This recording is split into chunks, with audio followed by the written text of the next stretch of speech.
Hong Kong was not built for belonging. It was not constructed as a sanctuary for families, identities, or nations.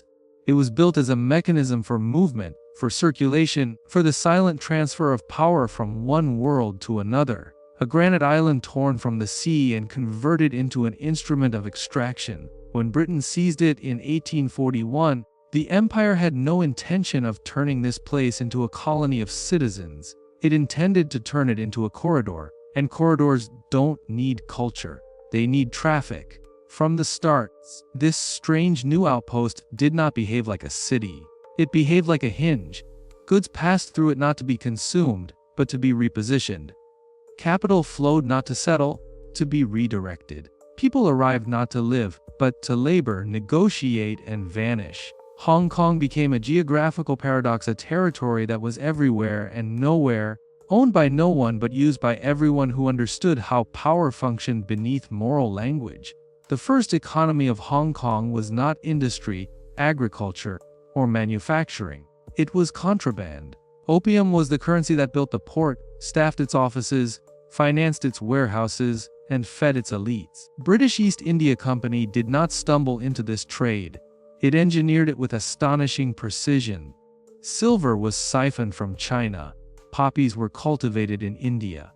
Drugs were smuggled across the Pearl River Delta to create chemical dependency on a civilizational scale. And Hong Kong stood in the middle, the quiet broker between addiction and empire. There was no confusion about the ethics of this project. Addiction was the objective. Profit was the justification. Control was the reward. Merchants who trafficked narcotics were not outlaws. They were agents of imperial commerce. The soldiers who enforced British law were not moral guardians, were shepherds of revenue. The colonial government did not fight crime. It managed risk. What mattered was not legality, but liquidity. Hong Kong's value was not the drugs themselves. It was the financial architecture built to absorb what drugs produced. The empire quickly understood that narcotics were not simply a substance. They were a mechanism to unlock capital that could not be generated through honest commerce. Opium was not a market. It was a conversion engine. Human suffering went in, revenue came out. Hong Kong was the assembly line. In 1865, the conversion process was institutionalized. A new bank was founded to manage the rivers of wealth moving through the region. The Hong Kong and Shanghai Banking Corporation, HSBC, its mandate was not poetry. It was arithmetic. To process, safeguard, and redeploy the profits of narcotics into legitimate enterprise. It became the first modern institution explicitly designed to sanitize the financial pollution of empire. Money that could not appear in London was permitted to flourish in Hong Kong. And once it passed through the system, it could be invested anywhere. This was the birth of a principle that would define the city forever. Illegal wealth becomes legal once it passes through the correct machinery. The merchant could be a criminal. The captain could be a trafficker. The addict could be a tragedy. The balance sheet was sacred. The origin of funds was irrelevant. Only the structure mattered. Hong Kong realized something deeply subversive: morality does not scale. Profit does. Colony evolved accordingly. It developed a legal system not to punish wrongdoing but to facilitate complexity. Laws were drafted to enable secrecy rather than transparency. Corporations were given anonymity rather than identity. Banks were allowed to manage funds without disclosing origins, beneficiaries, or intentions. The government did not regulate finance. It protected it. A firewall of legality shielding the empire from the consequences of its own extraction. No one called it offshore banking. The term did not exist, but the practice did. Hong Kong became a prototype for a new category of territory, a jurisdiction where sovereignty was leveraged to create financial immunity. A place where capital could exist without biography, without taxation, without scrutiny. Not a warehouse for wealth, but a vacuum through which wealth could disappear, reappear somewhere else immaculate. The narcotics economy eventually transformed. Not because the empire grew moral, but because it grew sophisticated. Opium gave way to corporate investment. Smuggling gave way to shipping. Piracy gave way to insurance. But beneath the change of costume, the script remained identical: extract from chaos, sanitize through institutions, redeploy into expansion. Hong Kong did not abandon its origins. It industrialized them. No one living in the colony spoke this truth aloud. Everyone understood it: the banker, the broker, the governor, even the missionary. They all inhabited a reality where legitimacy was a mask worn by capital to conceal its ancestry. Mask so convincing that even those who wore it eventually forgot that it was artificial. Hong Kong created a civilization where the source of wealth was not a question, only the ownership of wealth was. The empire discovered something profound: sovereignty was unnecessary if one could control capital. Territory was irrelevant if one could control flows. Armies were obsolete if one could control balance sheets. Hong Kong became the proof of concept, a place where power detached itself from land and attached itself to liquidity, where governance became financial rather than political, where empire no longer conquered countries, it conquered systems. The city did not aspire to greatness, it aspired to efficiency, did not seek loyalty, it sought continuity. It did not need patriotism, it needed participation. Hong Kong became a mirror held up to a world that did not yet know what it was becoming, a network governed by markets rather than nations, by transactions rather than laws, by incentives rather than ideology, a world where sovereignty was measured not in territory, in capital. And Hong Kong, long before anyone recognized it, was the first laboratory of that world. A place that proved an unsettling, irreversible truth: power is not held by those who rule populations, but by those who manage flows. No one asked questions at the port, because questions implied accountability, and accountability implied control. Hong Kong was built on the opposite principle. Control flows downward. Questions flow nowhere. By the late 20th century, Hong Kong was no longer merely a colonial laboratory. It was a global instrument, a keystone in a network of flows that stretched from Manhattan to the Cayman Islands, from London to Singapore. What made it powerful was not its size, geography, or culture. It was the architecture of law and finance that enabled wealth to become invisible. Hong Kong had perfected an operating model in which money could be owned without being attributed, controlled without being taxed, transferred without being recorded. Power did not announce itself. It migrated silently through wires, contracts, and offshore trusts. The United States understood this before most nations. Wall Street had already become a cathedral of speculation, where capital did not represent production, but prediction. But prediction requires liquidity. Liquidity requires a constant influx of capital that is unconstrained by regulation. Capital free of biography. Capital with no father, no mother, no past. The American financial system did not need profits from industry. It needed profits from anywhere. Narcotics, weapons, oil, sanctions, evasion, it did not matter. If the funds could enter the market, they could be leveraged. And leverage was the new imperial weapon. Hong Kong was the ideal conduit. It possessed English law, Asian labor, and a colonial bureaucracy that prized efficiency over ethics. More than that, it possessed something truly priceless: ambiguity. The city was neither fully Western nor fully Chinese, neither fully sovereign nor fully subordinate.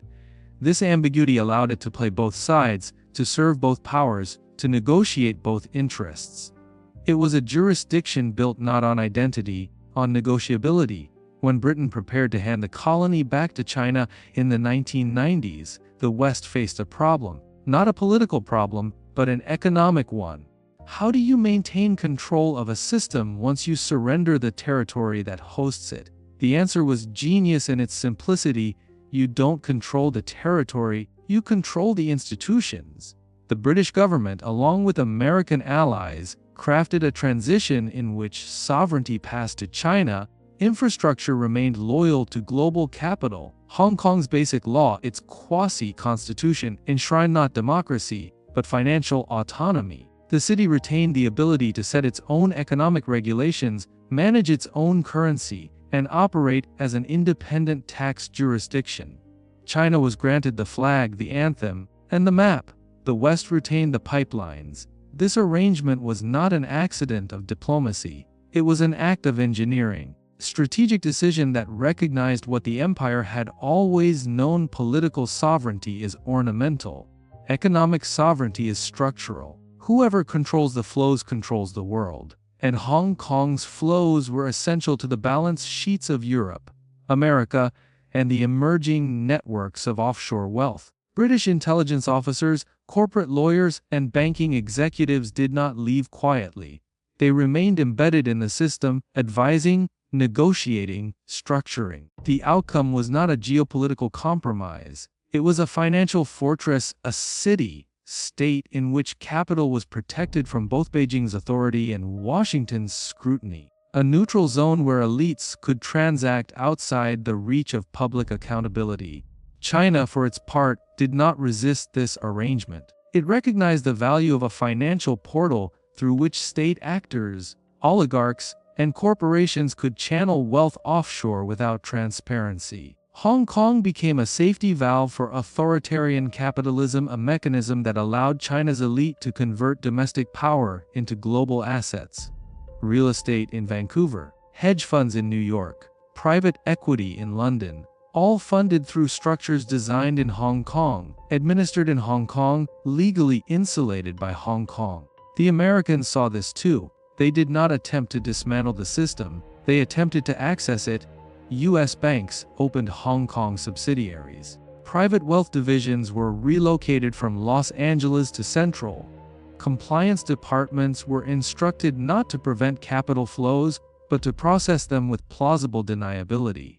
America's financial state understood something fundamental: global power was no longer achieved through military bases, but through offshore jurisdictions. The country with the largest financial black market would possess the greatest leverage over international affairs, and Hong Kong became one of the core nodes of that market. There is a myth that offshore finance is a deviation from capitalism. In truth, offshore finance is capitalism at its most pure, a space where capital is liberated from regulation, taxation, and domestic accountability. A space where the legal system becomes a tool of concealment rather than disclosure. A space where the financial elite can store wealth without returning value to the society from which it was extracted. Hong Kong was not a tax haven because it advertised low rates. It was a tax haven because it mastered legal invisibility.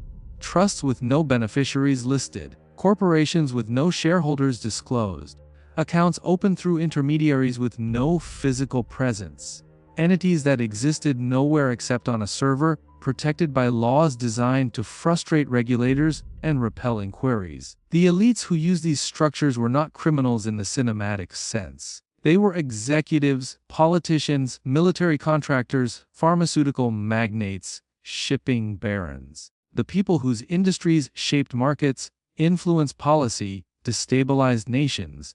They did not need to hide from the law. They needed to operate above it. Hong Kong provided the solution. A jurisdiction where opacity was not a loophole, it was the product. Britain understood this. America understood this. And China, perhaps more than anyone, understood this. The Communist Party did not seek to dismantle Hong Kong's offshore system. It sought to weaponize it, to store its billions abroad, to insulate political elites from domestic volatility, to shield wealth from nationalist revolutions, economic collapses, or internal purges. Hong Kong became the vault of the Chinese ruling class, not a vault made of steel but of paper. Paper that could be transferred across borders with a click. A vault with no location, no vault door, no security guards. A vault protected by lawyers, auditors, and a global financial class that viewed accountability as a risk, not a responsibility. Meanwhile, public narrative was theatrical freedom, democracy, autonomy. The West pretended to care. China pretended to concede. Protesters filled the streets. Police filled the news. Behind the spectacle, the system remained untouched. Because the system was never about rights. It was about flows. There is a strange symmetry here. The narcotics empire that built Hong Kong the first time around was replaced by a financial empire that rebuilt it, repurposed it, refined it. The product changed. Mechanism remained identical. extract from disorder, sanitize through institutions, redeploy into global markets. Hong Kong did not become a tax haven because its people demanded freedom. It became a tax haven because empires demanded liquidity. And liquidity requires a place where wealth can exist without consequence, where the elite can extract without returning, where capital can accumulate without history. Hong Kong was engineered to be that place, not a city, not a nation, but an instrument. What made Hong Kong unique was not secrecy in the crude sense, numbered accounts, anonymous lockers, vaults in basements. It was secrecy embedded into legality, a system in which concealment was not a breach but a feature, not an anomaly, but an asset class. Western tax havens like the Cayman Islands or Jersey were small, peripheral, dependent. Hong Kong became something else entirely, a metropolitan haven embedded in a global economy, shielded by superpowers, engineered to serve elite interests without interruption. The mechanics were elegant and ruthless. Corporations could be established in minutes. Beneficial ownership could be obscured indefinitely. Auditors could sign off without verification. Regulators could request documentation that did not legally exist. Domestic and international authorities could be denied access on grounds of sovereignty, national security, or business confidentiality. It was not lawlessness. It was hyper-legalism, an environment so saturated with regulatory architecture that enforcement became impossible. Banking institutions thrived within this environment. HSBC, Standard Chartered, and a constellation of private banks developed products designed for one purpose: to convert opaque capital into legitimate assets. Real estate funds became laundering mechanisms. Insurance products became wealth transfer devices. Family offices became custodial entities that could hold billions without disclosure. The clientele was elite not because of status, but because of scale. Individuals with more money than accountability. Firms with more influence than oversight. The United States pretended to oppose offshore havens. It was a performance, not a policy. Wall Street did not need to shut down Hong Kong. It needed access to its flows. Banks headquartered in New York worked with Hong Kong counterparts to structure instruments that moved capital through jurisdictions with surgical precision. Money would enter Hong Kong, disappear into a web of holding companies, reemerge in Delaware as a legitimate investment vehicle, then be deployed into assets across North America. The process was invisible, the outcome was measurable: real estate bubbles, corporate buyouts, private equity expansion financed by wealth that had no citizenship. Britain, despite relinquishing colonial governance, remained deeply invested in the architecture. Its legal system, financial institutions, and offshore networks formed a symbiotic ecosystem with Hong Kong. The City of London, the Channel Islands, and Hong Kong did not compete. They collaborated. They created corridors through which wealth could travel without friction, without taxation, without narrative. If one jurisdiction faced scrutiny, the flows shifted: Jersey 1 year, Bermuda the next, Hong Kong forever. Canada, seemingly distant from these dynamics, became one of the most lucrative endpoints. Vancouver and Toronto transformed into storage facilities for global wealth. Homes were not purchased to be lived in, but to be held, vacant, untaxed, appreciated. Towers of empty apartments stood as silent monuments to offshore capital, each unit a vault, each mortgage a laundering mechanism.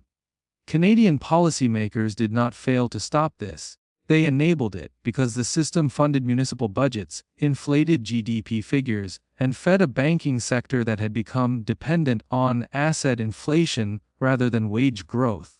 The real estate markets in these countries did not collapse because of supply and demand. They collapsed because of offshore equilibrium. Capital needed somewhere to land, and housing offered both anonymity and appreciation. Families were priced out not because individuals bid higher, but because global wealth needed storage. Citizens competed against trusts.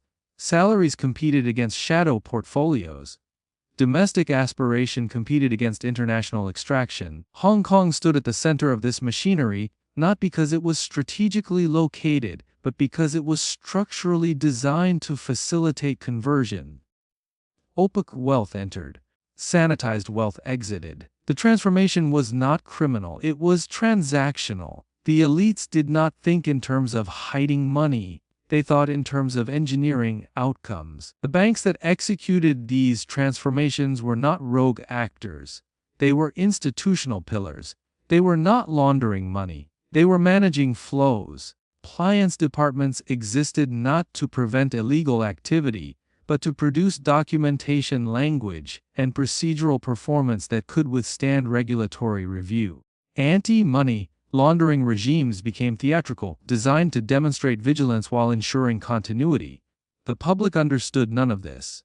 When scandals erupted, Panama Papers, Paradise Papers, leaks from whistleblowers, the outrage was emotional but directionless. The revelations did not expose corruption, they exposed architecture. The public could identify individuals, but not systems. They could rage at billionaires, but not the legal infrastructure that made billionaires inevitable.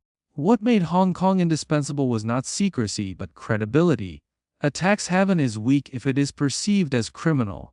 It is powerful if it is perceived as essential. Hong Kong became essential because global markets could not function without its flows. Investors depended on its liquidity.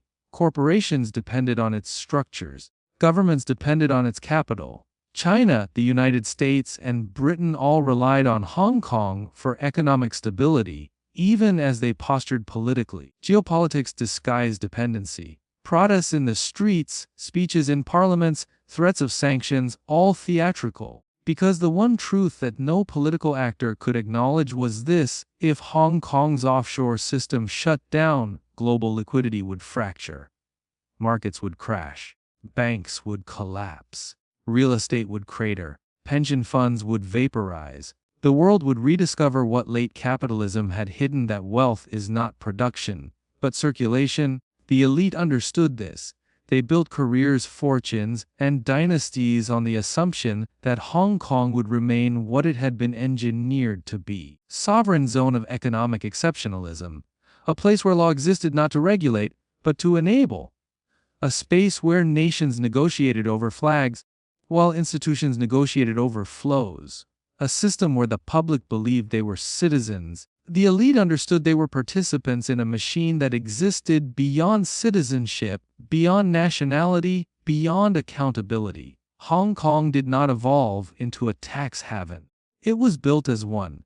A city-state designed to transform economic chaos into institutional order, to convert dirty money into clean power, to bridge the worlds of state and market, east and west, legality and impunity, a laboratory for global wealth, a sanctuary for elites, a mirror of the world they created. The first architects of Hong Kong's offshore system did not imagine a city. They imagined a mechanism, perpetual motion device that could process capital faster than jurisdictions could regulate it, faster than auditors could trace it, faster than governments could comprehend it. Hong Kong became a machine disguised as a metropolis, a network of banks, lawyers, brokers, and shell entities calibrated with the precision of an industrial engine. It did not extract value from production.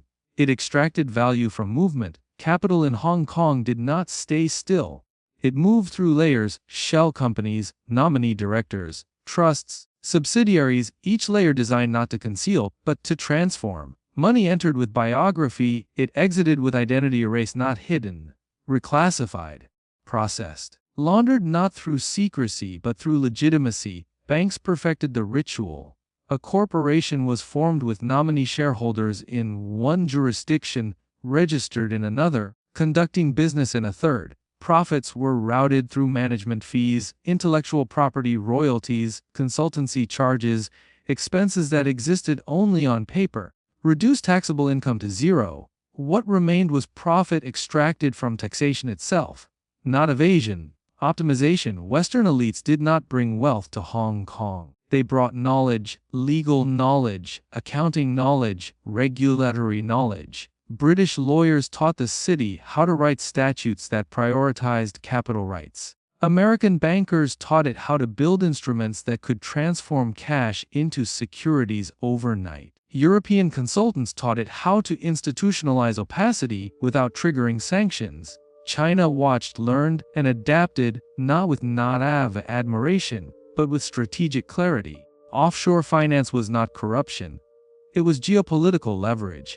A state with access to offshore capital could fund expansion without accountability, deploy investment without transparency, and negotiate with markets rather than governments. Hong Kong became China's valve, pressure release for domestic accumulation, conduit for foreign capital, sanctuary for elites who needed to escape the legal constraints of their own nation. And so the global banking order tolerated, even defended, Hong Kong's exceptionalism, because too much depended on it. If the United States wanted to sanction a Chinese company publicly, it needed a mechanism to fund that same company privately. If Britain wanted to withdraw from empire gracefully, it needed a financial hub that could preserve colonial wealth without imperial oversight. If Canada wanted to stabilize its real estate market, it needed flows that arrived without narrative, without oversight, without origin. The system worked because it was distributed. No single bank controlled the flows. No single government dictated the rules. No single cartel monopolized the industry. The structure was polycentric, a federation of interests rather than a hierarchy of actors. Hong Kong was not a node. It was an interface. Money moved through it not because it was safe, but because it was sovereign. Sovereign enough to resist Western regulators. Sovereign enough to evade Chinese bureaucrats. Sovereign enough to prevent transparency. Sovereign enough to guarantee access. To access Hong Kong's system, elites did not need passports. They needed intermediaries. Private bankers, trust lawyers, corporate secretaries, professionals who understood that the most valuable service was not investment advice, but discretion. These intermediaries were not criminals. They were artisans. They crafted arrangements that could survive audits, withstand scrutiny, and maintain plausible deniability. A billionaire could control assets without owning them. A corporation could generate revenue without reporting it. A politician could fund campaigns without disclosing donors. Dictator could move embezzled state wealth offshore without a trace. And all of this was legal not because morality was irrelevant, but because legality was engineered. This architecture transformed Hong Kong from a port city into a global treasury. The skyscrapers did not symbolize corporate ambition. They symbolized custodial power, vertical vaults storing intangible wealth. The skyline was not built by industry. It was built by flows. The city's most valuable resource was not capital but confidence. Banks did not promise secrecy. They promised continuity. Political crises came and went, riots, protests, handovers, legislation, but the system adapted, absorbed, and carried on. Nothing disrupted the flows because disruption was mutually catastrophic. The United States could threaten sanctions. Britain could threaten policy shifts. China could threaten crackdowns. But each actor knew the cost of escalation. If Hong Kong failed, trillions would vanish, trillions that propped up pension funds, corporate balance sheets, asset markets, and national treasuries. No politician could risk it. No government could afford it. And so the city existed in perpetual paradox, simultaneously fragile and indispensable, vulnerable and invincible. A city-state whose existence defied ideology, democracy, and sovereignty, not because it stood against them, but because it existed beneath them. Public believed Hong Kong was a battleground between East and West, a clash of systems, a contest of values. But the real contest was not ideological, it was financial. The struggle was not over governance, but over flows. Who controlled them, who benefited from them, who depended on them. The protests that captured headlines were not threats to the system. They were distractions from it. The real battles occurred not in the streets, but in boardrooms, negotiations over regulation, access, and custody. The violence of tear gas and police batons was visible. The violence of capital consolidation was invisible. Citizens fought for rights they could articulate.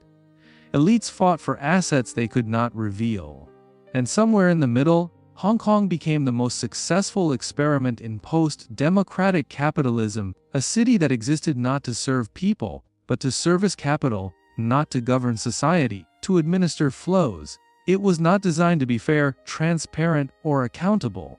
It was designed to never stop. Hong Kong became the favored sanctuary of the world's elite not because it offered secrecy, but because it offered invisibility, an invisibility engineered not by shadows, by overwhelm.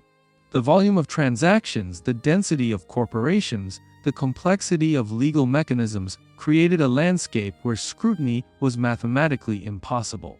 You could hide $1 billion in Hong Kong not by concealing it, but by burying it under 10,000 legitimate transactions that were indistinguishable in form, structure, and purpose.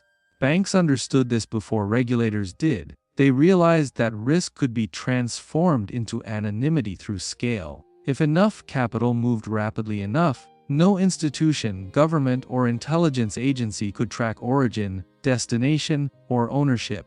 The system did not need to evade surveillance. It needed to exceed the capacity of surveillance. This was the genius of Hong Kong's offshore regime. It weaponized volume. Western tax havens relied on secrecy. Hong Kong relied on data saturation. Transparency became noise, forms filled out, disclosures filed, audits completed, all technically compliant, all operationally meaningless. The system was visible to everyone and knowable to no one. Lawyers called it sophistication, bankers called it efficiency, governments called it competitiveness, economists called it globalization. No one called it laundering, because labeling it accurately would require dismantling it entirely. The city's institutions perfected legal arbitrage, the ability to exploit the gaps between jurisdictions, discrepancies between laws, the contradictions between regulatory regimes. What one country prohibited, another permitted. What one government taxed, another exempted. What one authority required disclosure of, another ignored entirely. Hong Kong sat at the nexus of these contradictions. It did not create loopholes. It coordinated them. A multinational corporation could route profits from a factory in Mexico through a shell entity in Delaware, then through a management company in Hong Kong, then into a trust in the British Virgin Islands, all while selling goods to Europe, manufacturing in Asia, and reporting expenses in multiple currencies. The company would not hide profits. It would relocate them out of taxable reality. Wealth was not stored, wealth was migrated. Banks did not accumulate capital. They circulated it through channels engineered for perpetual motion. Capital became kinetic energy, measurable only in movement, untouchable in rest. The elites who used this system understood a principle that ordinary citizens never grasped. Wealth is not value. Wealth is velocity. Money sitting in a bank account is a liability. Money moving across jurisdictions is a strategy. Hong Kong turned wealth into motion, tax arbitrage, currency arbitrage, jurisdictional arbitrage. Profit came not from production, from transition. Money earned profit simply by passing through the system. The city did not need factories, farms, or goods. It needed signatures, filings in corporations, trusts. Physical world became irrelevant. Paper became power, but the machine required more than architecture. It required guardians, institutions capable of maintaining stability in a system that could not afford scrutiny or disruption. Western banks became custodians of the mechanism, not because they controlled it, because they depended on it. Banks in New York relied on Hong Kong to optimize returns for corporate clients. Banks in London relied on Hong Kong to stabilize balance sheets. Banks in Toronto relied on Hong Kong to fuel real estate markets and pension funds. The system was too profitable to question, too interconnected to regulate, too foundational to dismantle. Elite bankers did not want to own Hong Kong. They wanted access to it. They wanted its legal architecture, its compliance culture, its structural ambiguity. Ownership was a liability. Access was leverage. China understood this better than anyone. When it negotiated Hong Kong's return, it did not seek sovereignty over land, infrastructure, or institutions. It sought sovereignty over flows. Political control was never the objective. Capital control was. Western governments pretended to worry about democratic freedoms. Beijing pretended to respect one country, two systems. But neither side cared about ideology. They cared about liquidity. And liquidity requires stability. Democracy is unstable, nationalism is unstable, markets, when disciplined, are not. A city that served global capital better than it served its own citizens became the ideal geopolitical instrument. Profitable, compliant, deniable, the public imagined Hong Kong as a battleground between democracy and authoritarianism. But the real conflict was between two models of capitalism, one driven by Western finance, the other by Chinese state power. The battle was not over political rights, it was over cash flow rights. British elites had spent decades engineering a system that could function without sovereignty. Chinese elites spent decades preparing to inherit it without disruption. The transition was not conquest, it was succession. The only question was whether Western institutions would retain access or whether Beijing would redirect flows toward domestic priorities. This was the real drama unfolding not in protests but in banking regulations, licensing regimes, and currency controls. Hong Kong's fate was not decided by voters in the streets, but by bankers in conference rooms.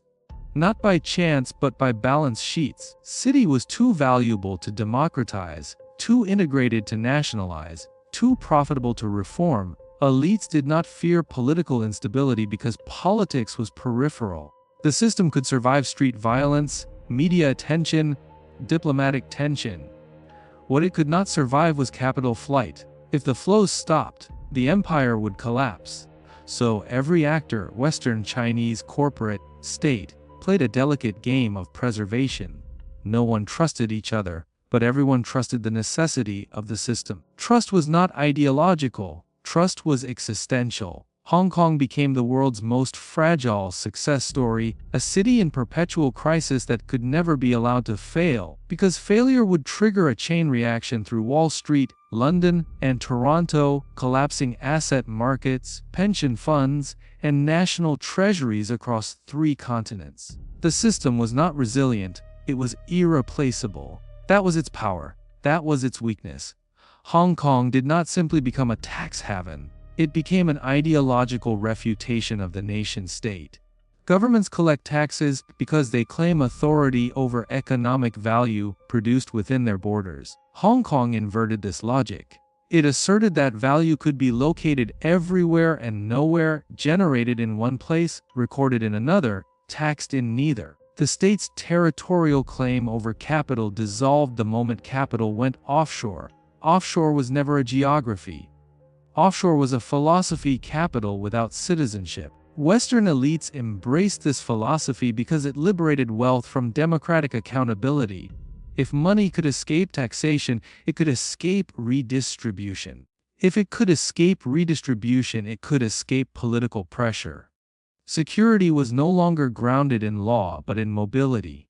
Wealth did not need protection from government. It needed protection from democracy. Hong Kong provided both. The city engineered a hybrid structure, Western legal norms fused with Asian opacity, British corporate architecture fused with Chinese political discipline, global capitalism fused with local autocracy. The result was a system too complex to challenge and too profitable to reform.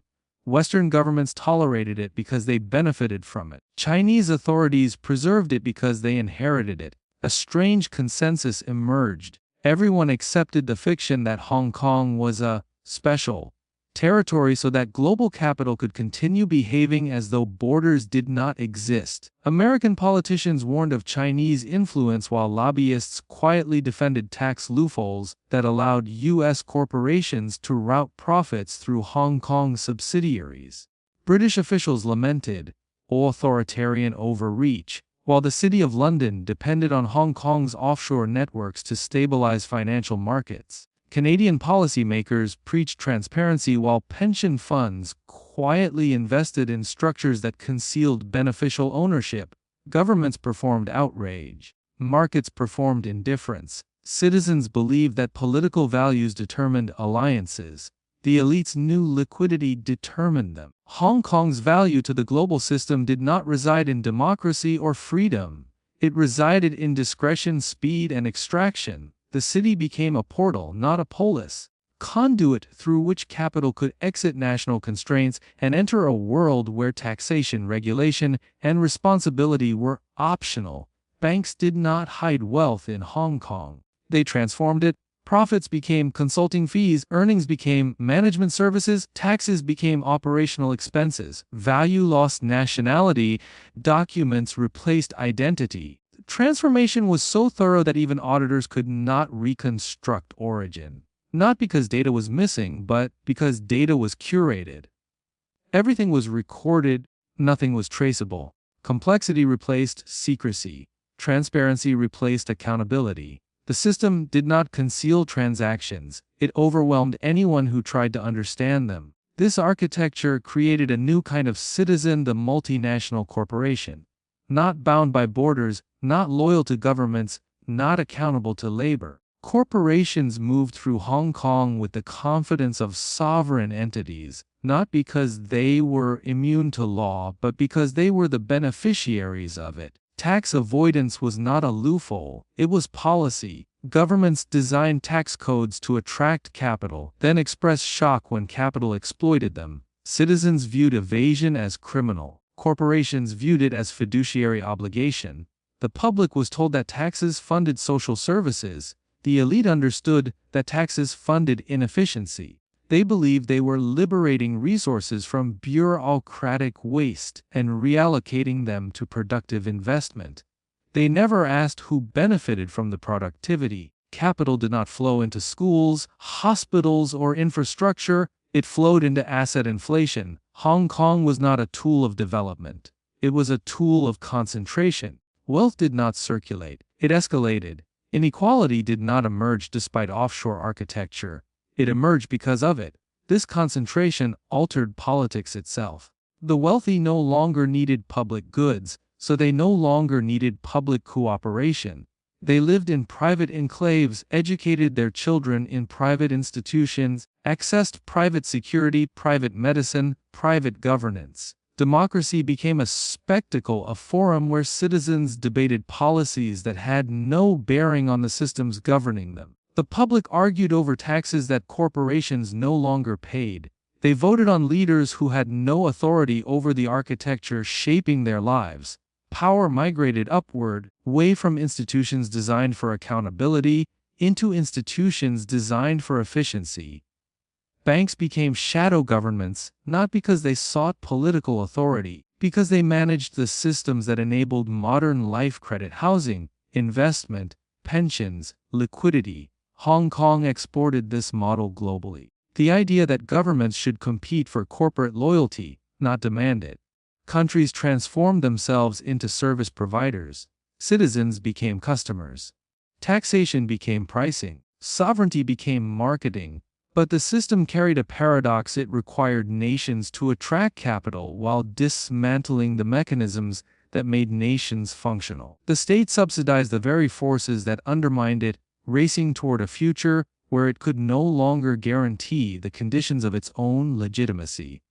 The result was a split world: wealthy elites living in transnational networks and citizens trapped in national economies starved of revenue. Western governments compensated through debt. Chinese authorities compensated through control. Hong Kong compensated through denial.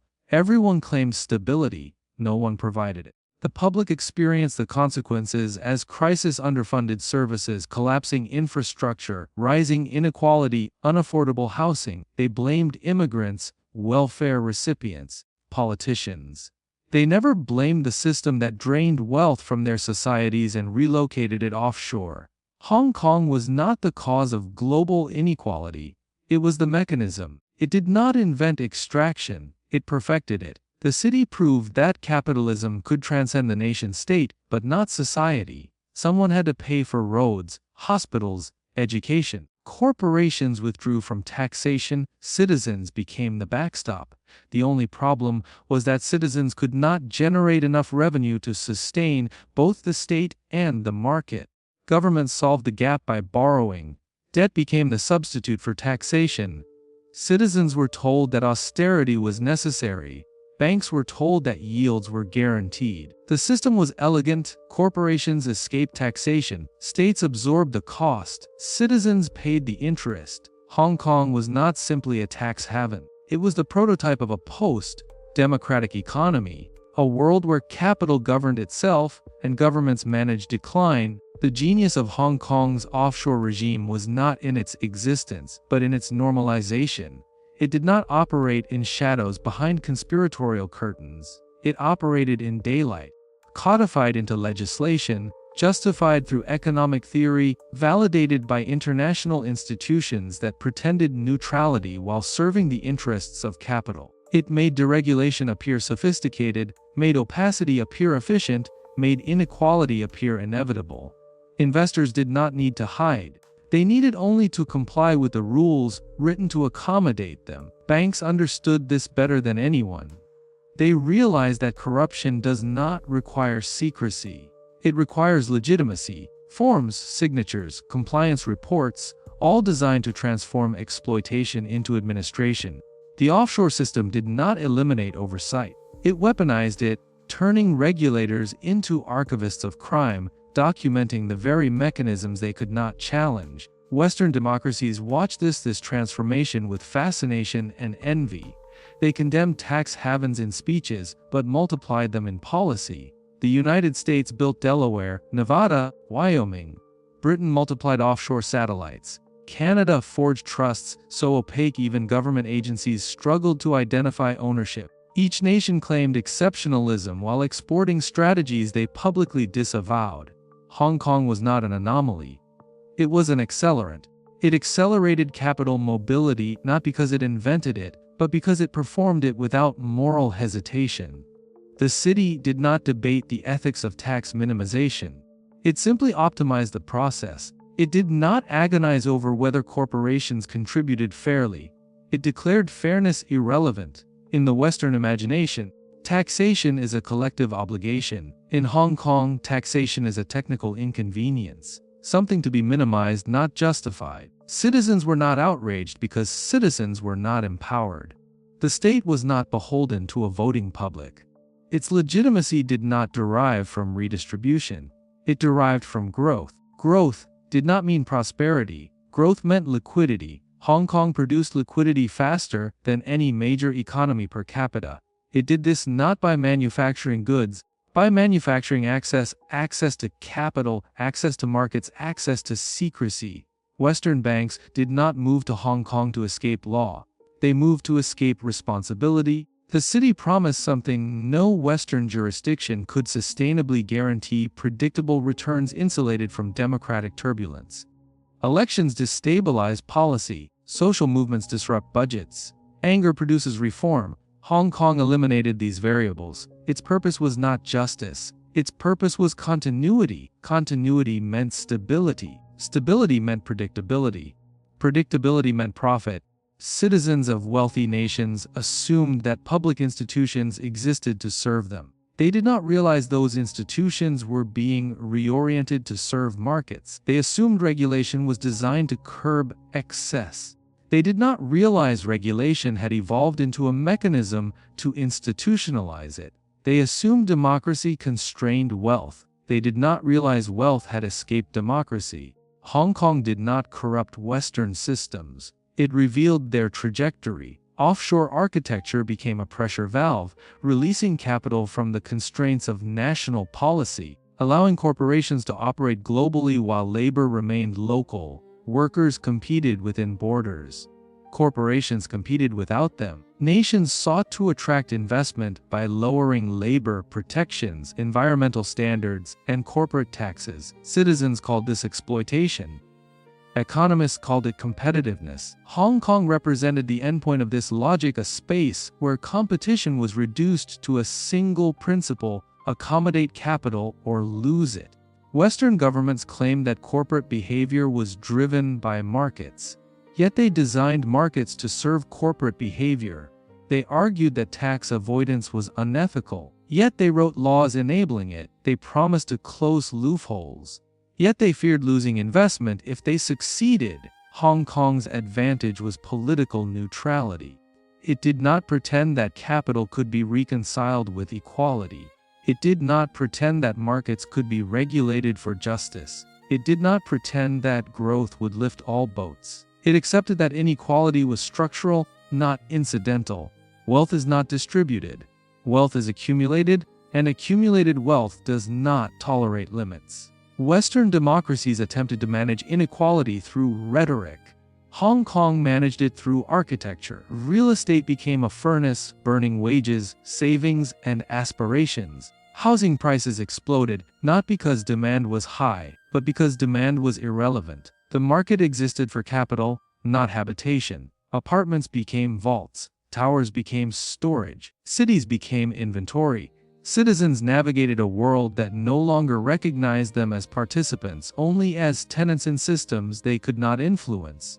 They worked, consumed, borrowed, and aged without accumulating capital because capital had relocated itself into structures immune to their labor. Hong Kong exported this model silently. Vancouver, Toronto, London, New York adopted it willingly. All four cities experienced housing inflation not as failure but as policy. Governments celebrated rising prices as economic success, ignoring that success made cities uninhabitable. Citizens believed they had been priced out by immigrants, speculators, corruption. They had been priced out by architecture. Architecture designed to transform housing from shelter into instrument. Governments did not stop this transformation because governments relied on its consequences. Rising asset prices created wealth effects. Wealth effects created consumption. Consumption created growth. Growth created legitimacy. The system required unaffordable housing to sustain itself. People did not live in cities because they were prosperous. People lived in cities because they had nowhere else to pursue prosperity. Cities did not elevate individuals. They absorbed them. Hong Kong pioneered a world where prosperity is no longer earned, but inherited. Where wealth is not produced, but preserved. Where institutions do not represent the public, manage it. The offshore economy was not a shadow. It was a blueprint. It showed that capitalism could survive without democracy, that markets could thrive without equality, nations could endure without legitimacy. It showed that society could be reorganized around extraction without collapse, provided extraction was slow, silent, and predictable. Hong Kong revealed the future. The West copied it.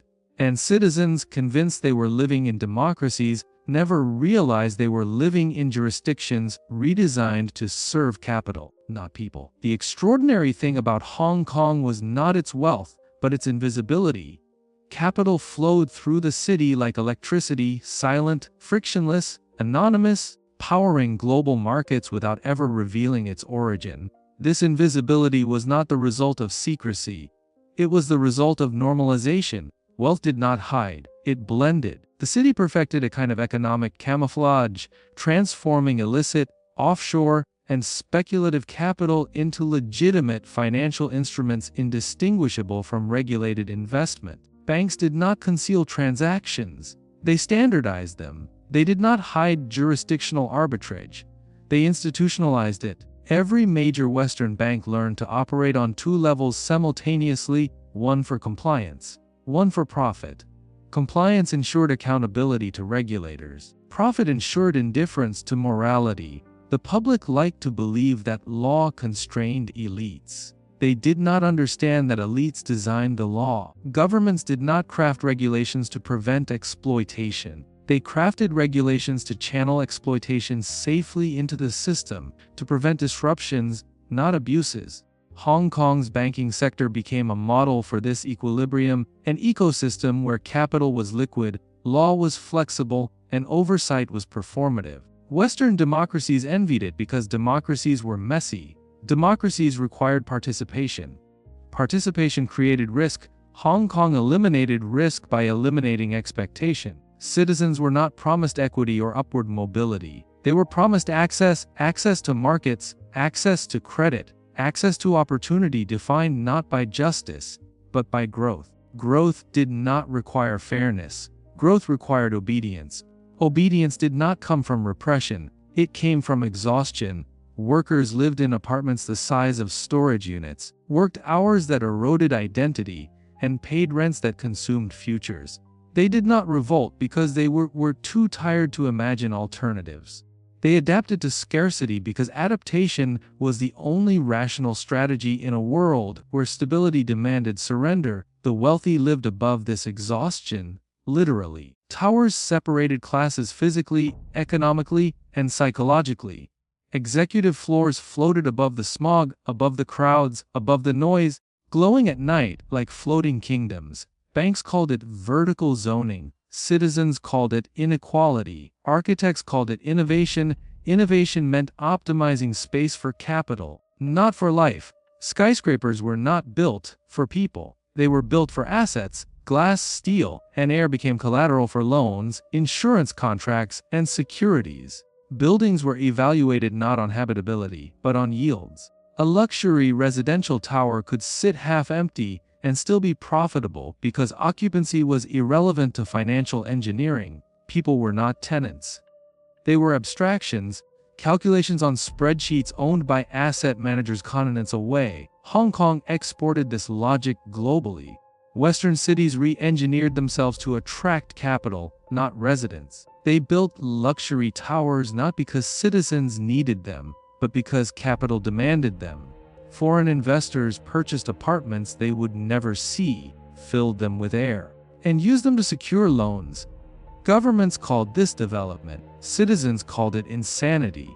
But insanity is rational when the system is designed to serve capital above life. Hong Kong's financial elite understood something the public never grasped. The economy does not require a middle class. It requires liquidity. Middle classes are expensive. They demand services, protections, rights, stability. Capital does not want stability. Capital wants efficiency. Efficient extraction requires precarity. Precarity produces compliance. In Hong Kong, precarity was engineered into the foundation of daily life. Housing scarcity, wage stagnation, and high living costs were not failures. They were design features, mechanisms of discipline that kept the population focused on survival. A person focused on survival does not organize, they endure. The city survived by funneling human exhaustion into economic velocity. Citizens produced labor, consumed endlessly, borrowed compulsively because borrowing was the only tool available to simulate prosperity. Debt was not an emergency. Debt was an industry. Western economists romanticized Hong Kong's model as hyper-efficient capitalism, a turbocharged prototype of global competitiveness. They ignored that efficiency came at the cost of dignity. They ignored that dignity was never part of the equation. Western governments studied Hong Kong not as a warning, as a blueprint. They sought to replicate its output but hide its methods. They wanted growth without uprising, inequality without revolt, extraction without disruption. They deployed housing scarcity, wage suppression, debt expansion, and asset inflation strategically, not accidentally. They discovered a brutal truth. A society without security is a society without ambition, and a society without ambition is governable. Hong Kong revealed the formula. Take away stability, then sell it back at a premium. Sell it through mortgages, insurance, private healthcare, private education. Sell it through subscriptions, fees, interest rates. Sell it through systems that extract not just money, but time.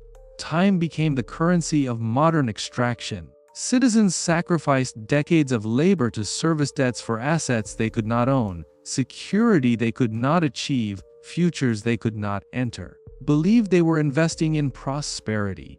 They were financing their own captivity. Banks did not fear collapse. Banks feared change. Change threatened the continuity of extraction. Continuity was maintained not through repression but through routine. Routine trained citizens to accept deprivation as normal, risk as inevitable, anxiety as permanent. Hong Kong perfected a society where the population did not dream of wealth. They dreamed of relief. Relief not from oppression, from exhaustion. Exhaustion created by a system that defined identity through productivity, value through income, purpose through survival. People were not trapped by force. They were trapped by necessity. This was the genius of Hong Kong's offshore empire. It did not conquer territory, it conquered expectation. It turned scarcity into policy. It turned inequality into infrastructure. It turned human lives into variables of economic continuity. And in doing so, became the prototype for a global order where markets govern reality and citizens navigate a world designed not for them, but through them. The West did not view Hong Kong as an anomaly. It viewed it as a laboratory, a controlled environment where economic experiments could be conducted without the friction of democracy, liability of welfare, or the constraint of public accountability. Banks, consulting firms, and regulators from the United States, the United Kingdom, and Canada studied the city not with skepticism, but with admiration. They admired its efficiency, its obedience, its silence. In Western capitals, policymakers argued that Hong Kong's success was evidence that markets could govern more effectively than governments.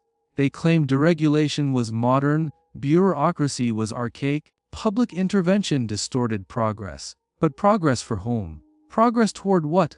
The ideology of market supremacy did not emerge organically. It was manufactured, crafted by economists funded by banks, amplified by think tanks funded by corporations, repeated by politicians funded by donors.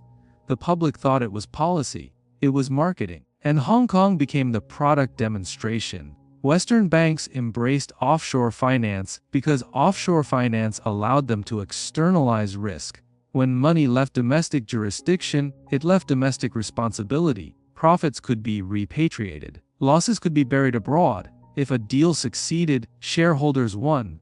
If it blew up, taxpayers absorbed the consequence. This was not capitalism. This was subsidy. Banks transferred volatility onto the public while retaining growth privately. They called this innovation. They called it efficiency. They called it globalization. But globalization did not flatten the world. It flattened accountability. Hong Kong's legal architecture made this transfer of risk seamless. The city's corporate registry allowed shell companies to operate with minimal disclosure, minimal oversight, minimal traceability. Banks did not ask who owned assets. They asked whether assets produced yield. Yield blinded judgment. Yield replaced ethics. Western regulators pretended to care about illicit finance. They wrote legislation filled with caveats, exemptions, and ambiguities that made enforcement impossible. They created oversight bodies that monitored nothing, collected data for reports no one read, and issued fines that were smaller than quarterly bonuses. This was not incompetence. It was choreography. Governments choreographed compliance to protect credibility. Banks choreographed violation to protect profitability. And Hong Kong choreographed invisibility to protect both. The city became a liminal zone where legality was elastic and morality was irrelevant. Capital didn't ask where it came from. Capital asked where it could go next. And capital went where it could multiply the fastest. Hong Kong transformed wealth not through laundering but through abstraction. Money moved through corporate structures, trusts, derivatives, objects designed not to explain value but to obscure it. Banks invented financial products no one understood because opacity was profitable. Understanding was a threat. This opacity spread globally, embedded itself in Western markets, and produced a paradox, a financial system too large to regulate and too fragile to fail. Governments claimed they could control the system. But control is impossible when you do not understand what you created.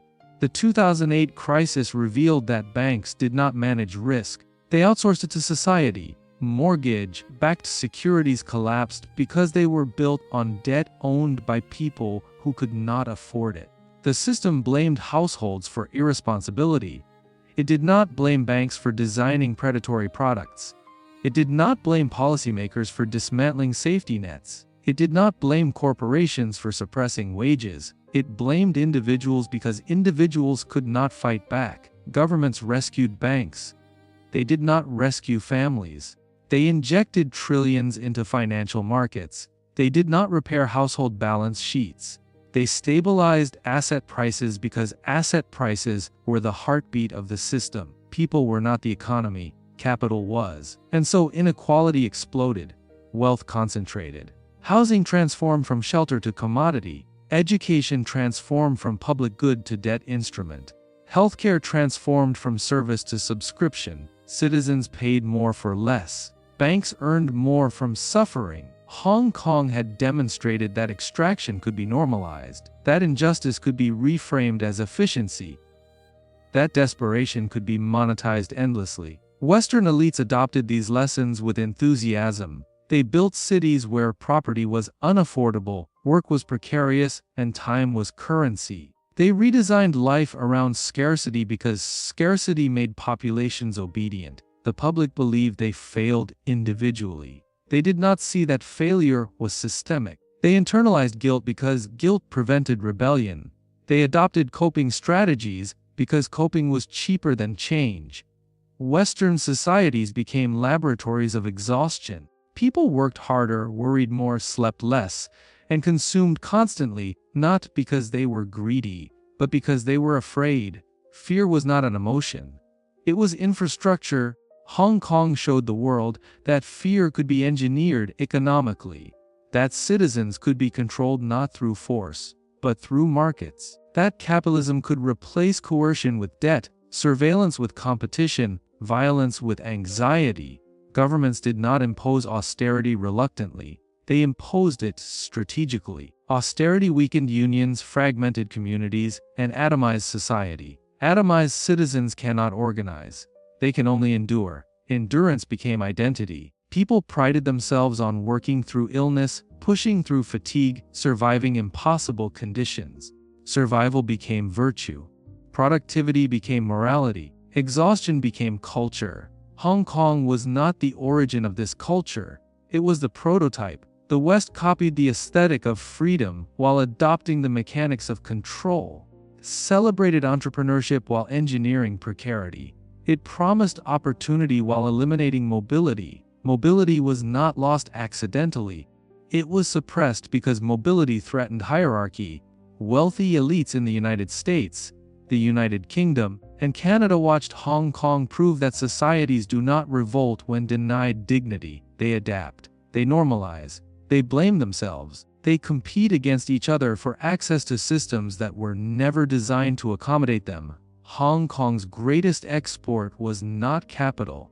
It was ideology. An ideology that redefined freedom as flexibility, mobility as migration, survival as success. An ideology that taught citizens to view struggle as personal, not structural. An ideology that convinced populations to adjust their expectations downward until expectation disappeared. Expectation is dangerous. Expectation drives rebellion. Population that expects nothing is governable indefinitely. Western democracies did not lose their social contract. They abandoned it, not suddenly, not violently, but gradually, strategically, quietly. They replaced public responsibility with private burden. They replaced collective security with individual hustle. They replaced long-term stability with short-term profit. Profit did not trickle down, cost trickled up, and beneath this transfer, a deeper transformation occurred. Democracy became aesthetic, markets became sovereign, and citizens became consumers of a system they could not influence, escape, or decode. The empire did not collapse, it migrated. Out of politics into finance, out of law into markets, out of public institutions into private power, and Hong Kong was its first capital. Hong Kong did not merely accommodate elite banks, it re-engineered itself to serve them. The city evolved into a machine calibrated for one purpose: accelerating capital while minimizing accountability. The system did not require transparency, it required velocity. Money that stopped moving became visible. Money that moved constantly became invisible by default. Elite banks understood this principle instinctively. They did not want safety, they wanted deniability. They wanted to operate in jurisdictions where law was predictable, regulators were compliant, and governments understood that financial power outranked political sovereignty. Hong Kong offered all three. But what made it extraordinary was not what it permitted, it was what it prevented. It prevented scrutiny. It prevented taxation. It prevented interference. The city's regulatory culture emerged not from Asian traditions but from British engineering. Hong Kong was a colonial artifact designed to serve empire, population. Its entire administrative logic revolved around extraction. Yet, unlike the brutality of earlier empires, this extraction was sophisticated, diplomatic, invisible. In colonial times, British officials justified Hong Kong's laissez-faire economics as freedom. But freedom was selective. Freedom for capital meant subordination for labor. Freedom for corporations meant dependency for citizens. Freedom for elites meant surveillance for the poor. And when Britain handed Hong Kong back to China, it protected not democracy, finance. It negotiated guarantees for markets, not people. The city's basic law did not enshrine welfare, it enshrined capitalism. Democracy was never the priority, profit was. Western journalists framed this as ideological triumph, a triumph of liberal values over communist autocracy. But Hong Kong was not liberal, it was transactional. Its sovereignty belonged to whoever could sustain financial flows. China understood this better than anyone. China did not invade Hong Kong with tanks. It invaded it with capital. Mainland corporations purchased land, properties, and stock exchanges. Wealth migrated from Beijing's elite to Hong Kong's elite until the border became symbolic. Beijing did not militarize Hong Kong, it financialized it. Western politicians underestimated China, not because China lacked power, but because China mastered the language of markets. Western elites expected ideology. China delivered liquidity. Liquidity is the only dialect global finance respects, but beneath the rivalry, a deeper truth emerged. Hong Kong was not a battleground between East and West. It was a bridge. Corridor connecting Western banks to Chinese elites, Western law to Chinese ambition, Western secrecy to Chinese wealth. Hong Kong's offshore infrastructure allowed Chinese billionaires to hide assets in jurisdictions secure from domestic prosecution and international scrutiny. American banks facilitated the transfers. British legal firms structured the trusts. Canadian accountants certified the compliance. Everyone profited. Nobody asked questions. Transparency was not absent by accident, it was eliminated by design. The city pioneered a legal doctrine that functioned as both shield and incentive. Companies could register ownership through intermediaries. Trusts could conceal beneficiaries indefinitely. Corporations could declare income abroad regardless of origin. Property could be held anonymously through shell entities. Banks could custody wealth without disclosing identity. The system created property without person, value without origin, power without trace. This was not corruption. This was infrastructure. Western critics described Hong Kong as a tax haven. But tax havens are usually small, peripheral, fragile. Hong Kong was systemic. It handled trillions in assets, billions in trade, and millions in cross-border flows. It was not an island escaping oversight. It was an empire exporting invisibility. Nothing symbolized this more than real estate. Housing in Hong Kong was not built to house residents. It was built to store capital. Empty towers lined the skyline, not because demand was lacking, but because occupancy was irrelevant. Property offered two advantages no bank could match: durability and secrecy. An apartment could hold wealth for decades, immune to inflation, law, or revolution. It could be bought anonymously, sold discreetly, and collateralized globally. It could be owned by a corporation registered in a jurisdiction where disclosure did not exist. It could be transferred without taxation and inherited without visibility. Housing became vaults, cities became vaults, nations became vaults, but vaults require keys, and the keys belong to banks. Western banks promoted offshore finance because offshore finance erased responsibility. Clients evaded tax, banks collected fees, governments lost revenue, workers lost services, populations lost security, but the system was too complex for outrage. People could not revolt against mechanisms they could not perceive. They could not fight injustice when injustice was framed as efficiency. They could not challenge elites who operated beyond jurisdiction, beyond accountability, beyond geography. Hong Kong did not model corruption. It modeled transition, a transition from public wealth to private wealth. from national economy to offshore economy, citizenship to asset ownership. Western nations adopted the model, then exceeded it.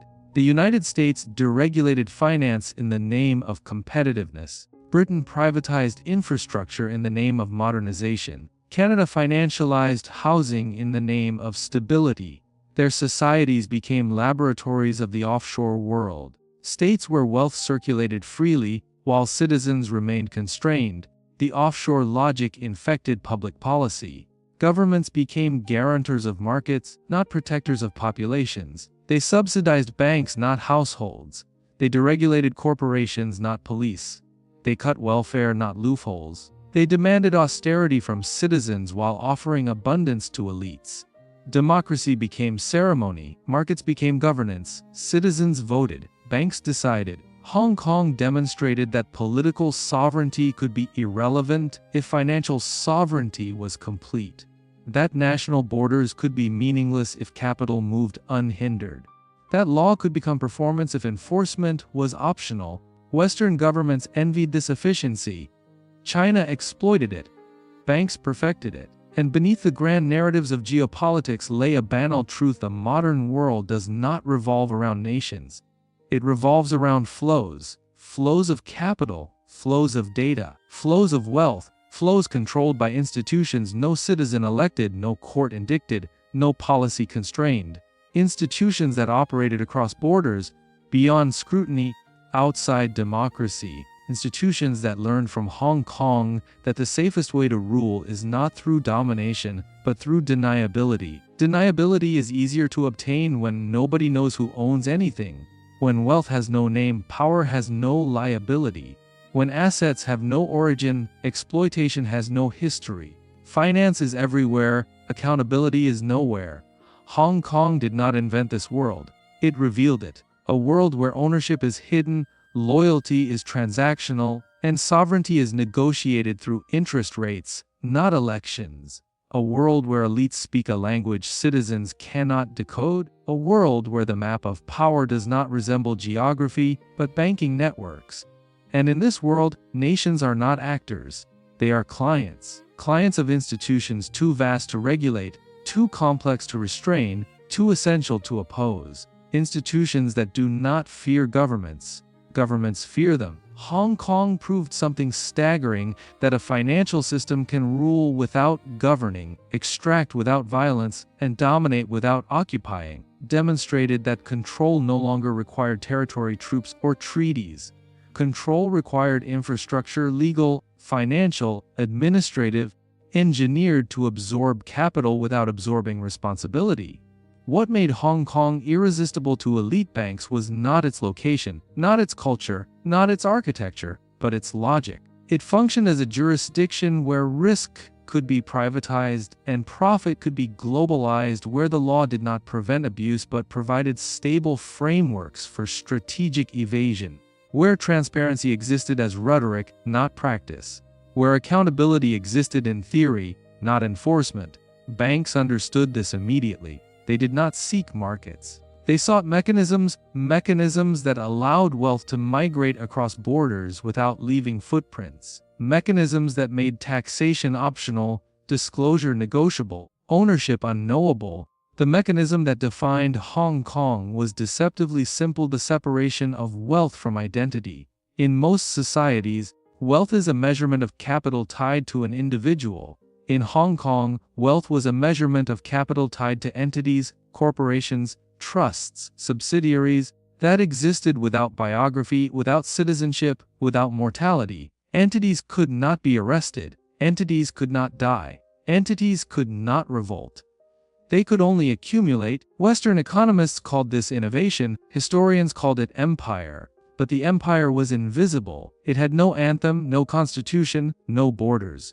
Its flag was balance sheets. Its army was compliance teams.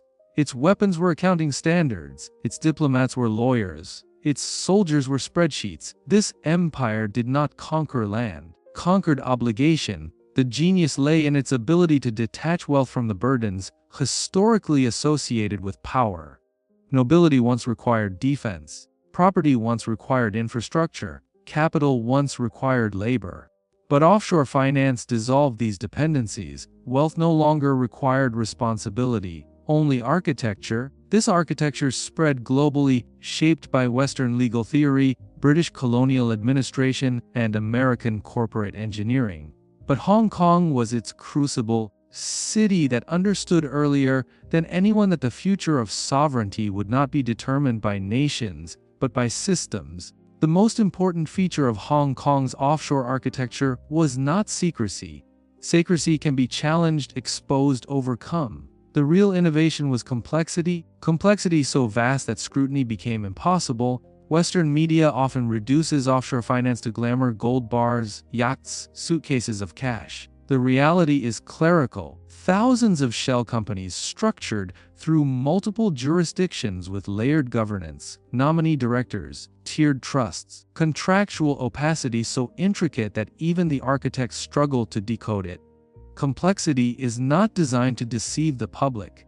Complexity is designed to exhaust regulators. Governments do not fail to regulate because they are corrupt. They fail because they are overwhelmed. Hong Kong's elite banking firms employed legal teams larger than national regulatory agencies. Their compliance departments had more computational power than government servers.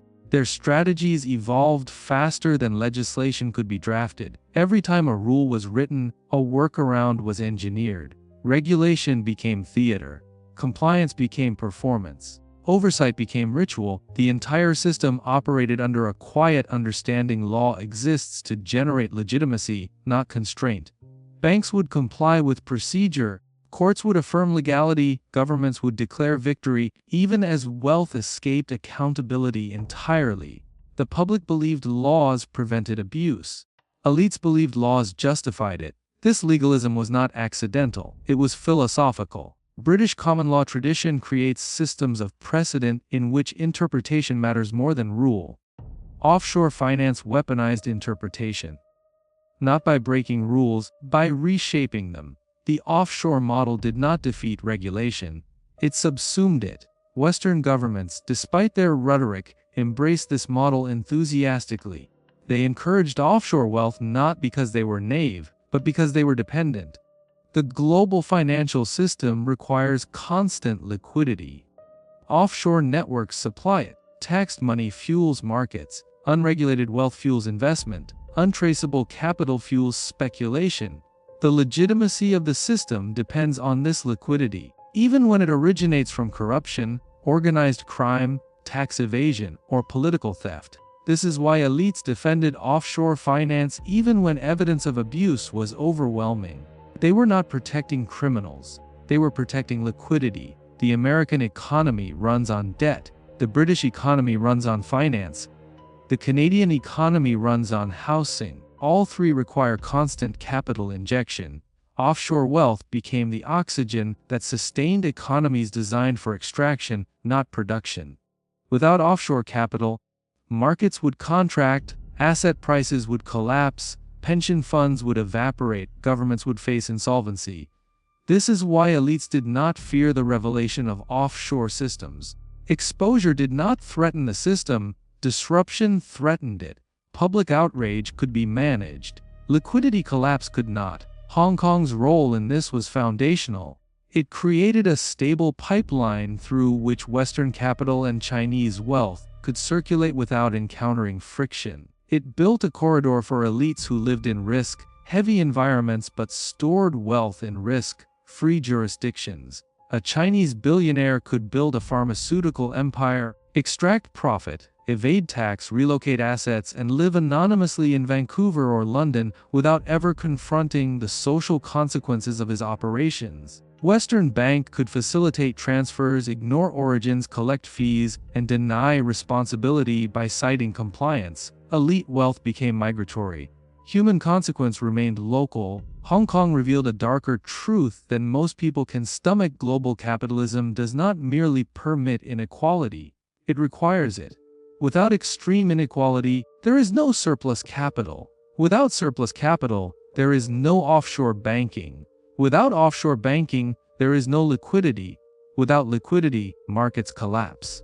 Inequality is not a policy failure. Inequality is infrastructure. This understanding requires a shift in perspective. Elites are not careless stewards of a flawed system. They are rational actors within a system calibrated to produce their outcome.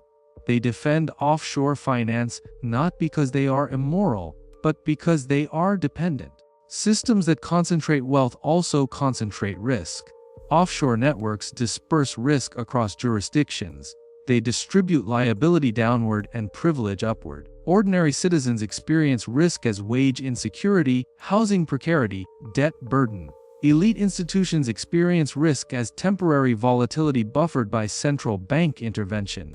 Ordinary citizens are punished for failure. Banks are rescued. Workers are disposable assets. Capital is systemic. Hong Kong's offshore model crystallized this logic into a coherent blueprint. The blueprint migrated to London, New York, Toronto, Singapore, cities that now operate as nodes in a network where wealth circulates above jurisdiction and consequence circulates below it. Democracy became national, capital became multinational. Citizens live inside states, elites live inside systems, governments govern territory, banks govern infrastructure. Power did not disappear, it relocated to offices with no windows, servers with no geography, contracts with no morality. Power without geography is difficult to challenge. Power without identity is impossible. The public fights politicians. The system is not political. The public fights corporations. The system is not corporate. The public fights billionaires. The system does not belong to billionaires. The system belongs to institutions, banks, funds, intermediaries, whose interests transcend citizenship, ideology, and nationhood. Power no longer seeks legitimacy.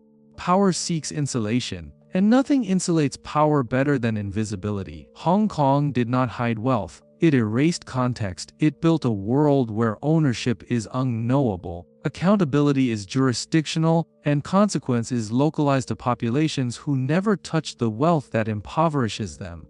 This was the true innovation of offshore finance. Detach cause from effect. The wealthy extract, society decays, and the connection between the two is obscured by ideology, bureaucracy, and narrative. People blame immigration, globalization, technology, politicians, and culture. They never blame architecture, because architecture is invisible when it works. The extraordinary thing about systems of power is that they do not need consent to function. They only need confusion. Hong Kong's offshore architecture did not require citizens to understand it, approve it, or even benefit from it. It only required them to participate indirectly through labor, consumption, debt, and dependency, while remaining ignorant of the mechanisms extracting value from their lives. The system's brilliance lay in its invisibility. Its operations were technical, not ideological, administrative, not emotional. Wealth was not stolen violently, it was siphoned procedurally. Poverty was not produced deliberately, emerged statistically. Elite banks did not frame themselves as predators. They framed themselves as stabilizers, institutions that preserved liquidity, enabled trade, lubricated the machinery of global capitalism. And in a limited sense, they were correct. The offshore system prevented collapse. It redistributed volatility. It allowed economies to expand at speeds impossible under traditional taxation and regulation. But stability for the system meant instability for the individual. What made Hong Kong indispensable was not that it eliminated tax. It eliminated friction. It created a world where capital could move without hesitation. Hesitation could be priced. Price could be extracted endlessly. Every delay, every regulation, every constraint was converted into an opportunity to sell access, speed, or secrecy. Capital pays for privilege. Privilege becomes policy. Policy becomes reality. This dynamic did not arise by accident. It was manufactured through a coordinated evolution of law, technology, and finance, a symbiotic convergence that produced institutions capable of managing trillions of dollars across jurisdictions without ever physically touching money. Banks became custodians of ledger entries, not currency. Transactions became digital signals, not physical transfers. Ownership became metadata, not documentation. Wealth dematerializes, so does accountability. In a traditional economy, wealth is visible land, factories, ships, physical inventory. In a financialized economy, wealth is abstract derivatives, securities, trusts, instruments that exist not as objects but as agreements, contracts that can be engineered to conceal more than they reveal. This abstraction created an elite class insulated from the economic environments they influenced.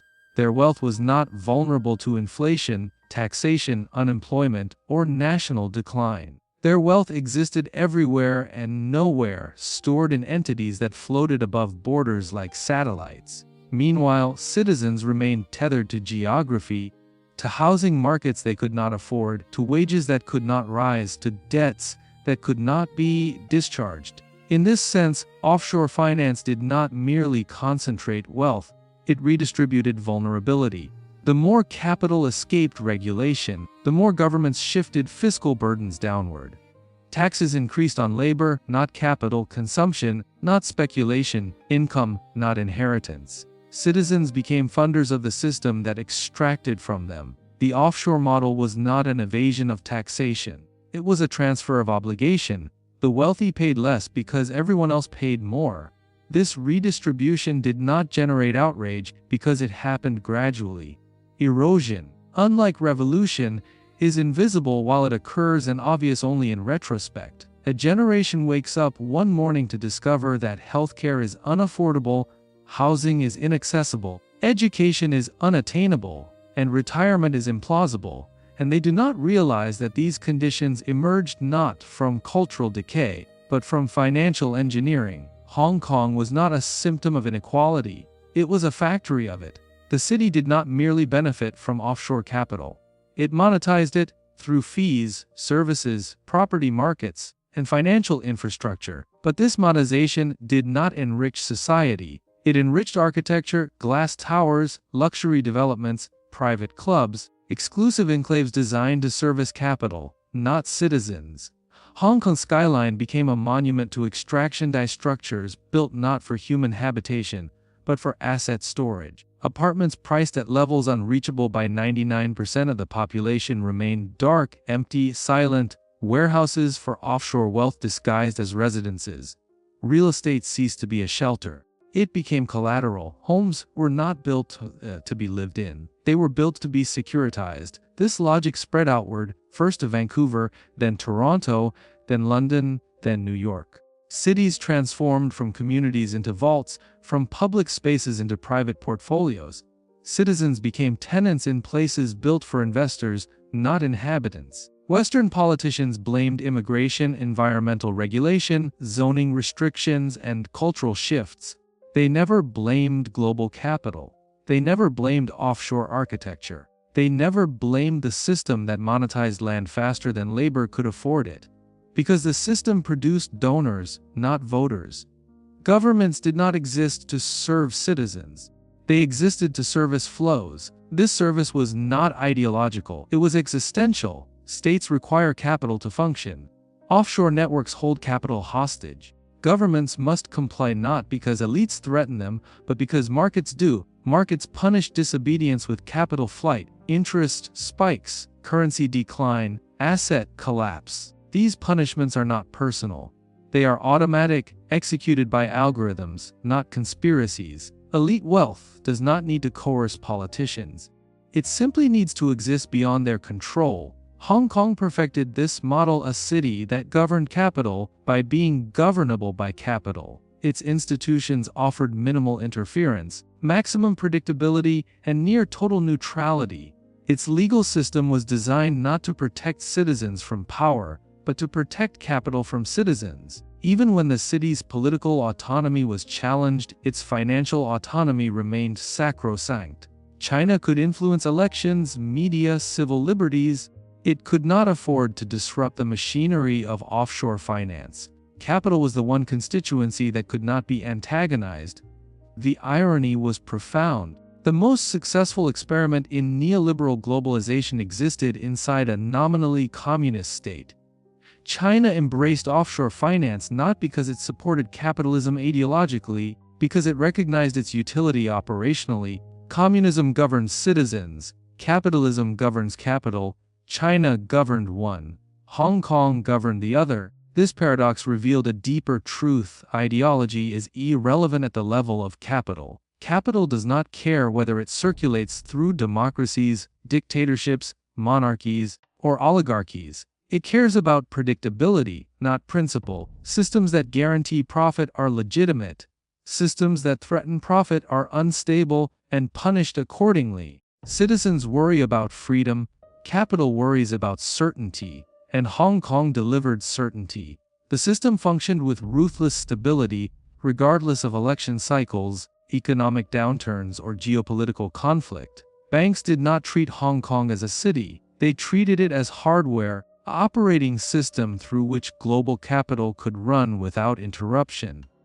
But systems built for efficiency eventually confront their own limitations. They maximize extraction at the expense of resilience, eliminate redundancy to increase profit, and sacrifice stability for velocity, till they reach a point where fragility becomes systemic. Hong Kong, like every offshore hub, is vulnerable not to revolution or invasion, but to exhaustion. Exhaustion of affordability, exhaustion of legitimacy, exhaustion of the public's capacity to sustain a system that offers them no future. When systems no longer produce upward mobility, they produce resignation. And resignation is not a threat in the short term, but a crisis in the long term, because economies require optimism to function. Investment is optimism, entrepreneurship is optimism, childbearing is optimism, homeownership is optimism. When optimism collapses, so does demand, and no offshore architecture can survive a world with no consumers, no workers, no aspiration, only capital-seeking returns in a desert of exhausted societies. This is the paradox of capital flight. It flees the conditions it destroys, realizing there will be nowhere left to land. Hong Kong demonstrated that an economy can be built on flows, not foundations, until the foundations disintegrate. They called Hong Kong a miracle because miracles don't require explanations. Miracles suspend logic, bypass history, and erase accountability. But Hong Kong was not a miracle. It was an engineering project, designed, optimized, and institutionalized by actors who understood that modern capitalism would not thrive on production, but on protection. Not protection of citizens, but protection of capital from citizens. The West celebrated Hong Kong because it confirmed a seductive belief that prosperity could emerge without democracy, without redistribution, without social investment, that markets could govern societies more effectively than governments. That efficiency could replace equality, liquidity could replace legitimacy. It was an experiment in extraction disguised as a celebration of freedom. People tend to imagine offshore finance as a series of clandestine meetings, criminal networks, or secret vaults filled with gold. But the architecture was banal: law firms, consulting agencies, fiduciary services, accounting firms drafting documents dense enough to discourage scrutiny and opaque enough to conceal intent. Most powerful tool in Hong Kong was not corruption, it was paperwork. A contract could transfer billions without revealing ownership. Trust could hold assets without revealing beneficiaries. A shell company could disguise transactions without breaking any law. The system didn't hide wealth from the government. It hid wealth from society. Citizens saw skyscrapers, not the machinery inside them. They saw logos, not structures. They saw professionals with degrees and titles, not intermediaries extracting value from every transaction flowing through the system. Bankers did not describe what they did as laundering. They described it as structuring, optimization, asset management, clinical language that transformed financial evasion into professional expertise. Morality was replaced by terminology. Extraction became legitimate because it was documented. Inequality became invisible because it was complicated. The genius of elite banking was not that it evaded regulation. I wrote it. Laws were crafted not to eliminate loopholes, but to formalize them. Tax avoidance was not a crime. It was a professional service. Offshore secrecy was not illicit. It was a competitive advantage. In this world, ethics were irrelevant. Only compliance mattered.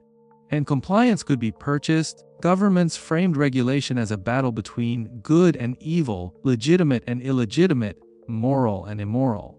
But the battle was symbolic, designed to preserve the illusion of governance, not its reality. Regulators punished visible crimes. They ignored invisible structures, because visible crimes are anomalies. Invisible structures are systems. Furthermore, Hong Kong did not just provide secrecy, it provided conversion. Capital entered the system dirty, not necessarily criminal, contaminated by transparency, accountability, or taxation. It exited the system clean, transformed into assets that appeared legitimate, lawful, and socially neutral. Wealth laundering became wealth laundering's successor, legitimacy laundering. It didn't matter where money originated. It mattered where it ended up. Banks didn't ask whether money was moral. They asked whether it was compliant. Compliance did not mean honesty. Compliance meant conformity to rules designed to accommodate dishonesty. Elite finance achieved something cartels, pirates, and dictators never could. It converted theft into policy, greed into procedure, exploitation into growth. Meanwhile, the average citizen interacted with the system only as a debtor, consumer, and taxpayer. They funded public deficits created by private evasion. They subsidized infrastructure used by corporations that refused to contribute. They bore the costs of austerity while watching luxury proliferate around them. They lived in cities built not for them, but around them. Hong Kong was one of the first major hubs to demonstrate what happens when housing is treated not as shelter, as extraction infrastructure. Property values became disconnected from local wages, local demand, and local demographics. Homes transformed into financial instruments, assets traded, collateralized, and securitized like stocks. People asked why rents skyrocketed, why neighborhoods emptied, why younger generations could not afford to live in cities their parents grew up in. Politicians blamed immigration, zoning, and construction costs. They didn't blame banking. Banking had been written into the foundation of urban life. Skyscrapers stood not as symbols of prosperity, but as bunkers for capital, vertical fortresses built not to house humans, but to house liquidity. The offshore system colonized cities without armies, conquered societies without war, extracted wealth without confiscation. Citizen wealth didn't need to be stolen. It needed to be displaced. Santa Monica, Vancouver, London, Toronto, New York, all became extensions of Hong Kong's model urban environments where financial value eclipsed social value, where asset appreciation eclipsed affordability, where speculation eclipsed stability. The system didn't push people into poverty, it priced them out of citizenship.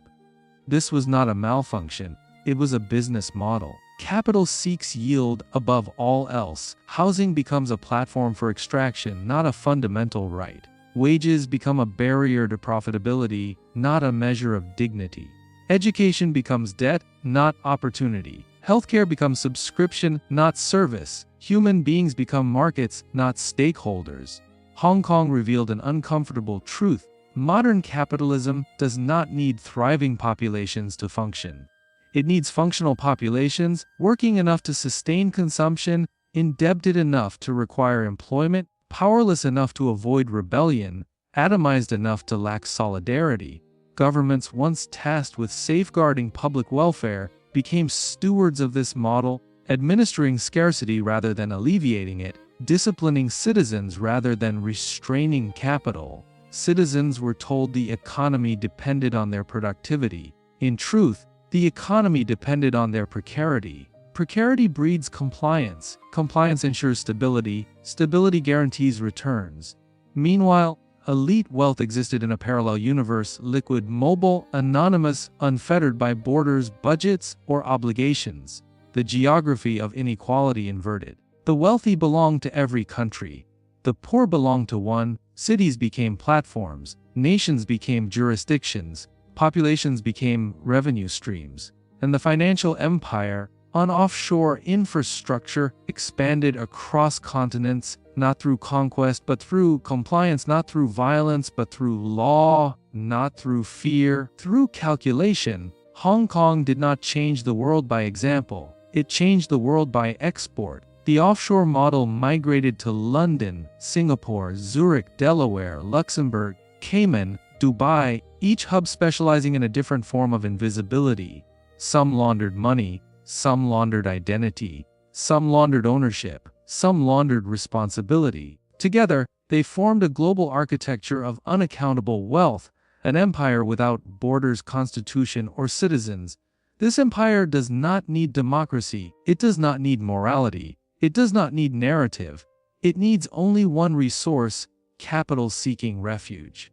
And it will endure as long as there is something left to extract: labor, identity, attention, time. Hong Kong was not the origin of this empire, it was the blueprint. It demonstrated that society could be engineered around capital like a computer around code, hardware, software, interface, update. Citizens mistaken it for chaos. Banks celebrated it as order. They said globalization would unite the world. They said free markets would uplift nations, integrate cultures, and democratize opportunity. They said capital would flow where it was needed, not merely where it was welcomed.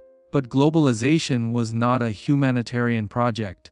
It was a distribution mechanism designed to relocate wealth from jurisdictions with obligation to jurisdictions without it. Hong Kong became one of the earliest laboratories in which this logic was tested and then perfected. Globalization did not create mobility. It created escape. Escape not for refugees or migrants, but for capital. Money fled the constraints of nation states the way aristocrats once fled revolutions, seeking safety not in justice, but in privilege. Hong Kong did not merely host the capital. It liberated it. Money arrived encumbered by borders, taxation, scrutiny, and public expectation. It exited weightless, free to move across continents, free to buy influence, free to reshape economies. This was not freedom in the philosophical sense. It was freedom in the predatory sense, freedom from accountability, freedom from redistribution, freedom from consequence. The elites who engineered the system did not see themselves as criminals or villains. They saw themselves as architects of efficiency, managing a resource too valuable to waste on public good. They argued that taxation was theft. They argued that redistribution was inefficiency. They argued that governments were incompetent custodians of prosperity. Prosperity, they insisted, required protection, not from crime, but from democracy. Democracy threatened capital because democracy demanded disclosure, contribution, accountability. Democracy treated wealth not as private achievement, but as a public resource. Democracy presumed that citizens deserved access to benefits created by their labor. The architects of offshore finance rejected this premise entirely. To them, society was not a moral community. It was a cost center. Labor was not cooperation. It was expensive.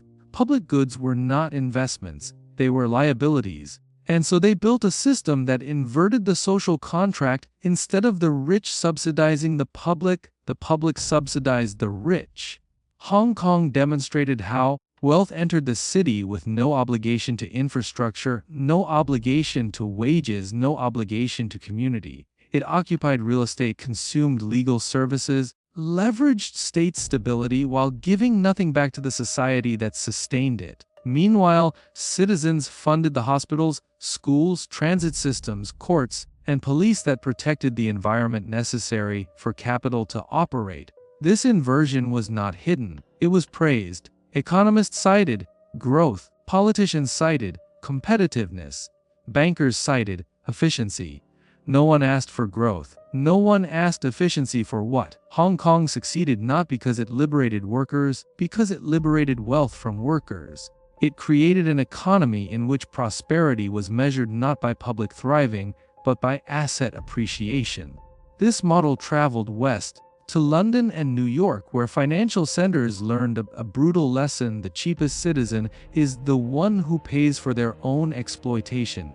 Housing markets stopped serving residents. They started serving investors. Labor markets stopped providing stability. They started providing desperation.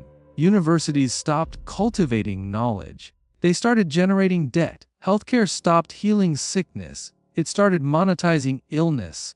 Hong Kong was not blamed for these developments. I was envious. It had achieved what Western democracies wanted: capital accumulation without democracy, prosperity without redistribution, order without equality. The West believed it could replicate the model while preserving the illusion of democracy. It could not. Because the model required something democracy could not tolerate: opacity. Opacity is not an accident. It is architecture. Hong Kong embodied opacity through layers of intermediaries, each designed to fragment responsibility.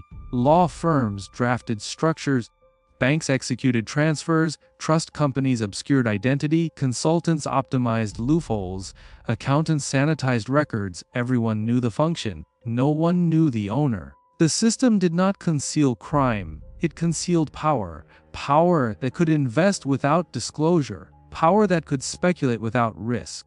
Power that could influence without representation.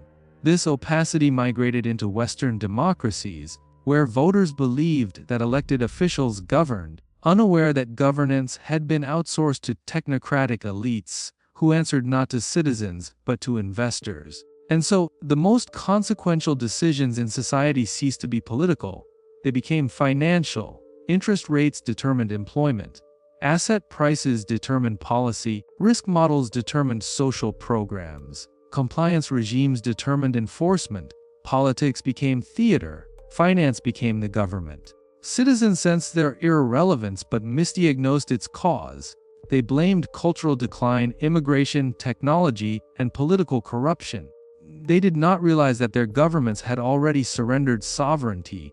Sovereignty did not disappear. It changed hands, not to nations, to networks. Networks of legal frameworks, consulting firms, private banks, offshore jurisdictions, all synchronized to extract value from global society without geographic accountability. Hong Kong was the prototype of a post-national economy. Its purpose was not to serve citizens.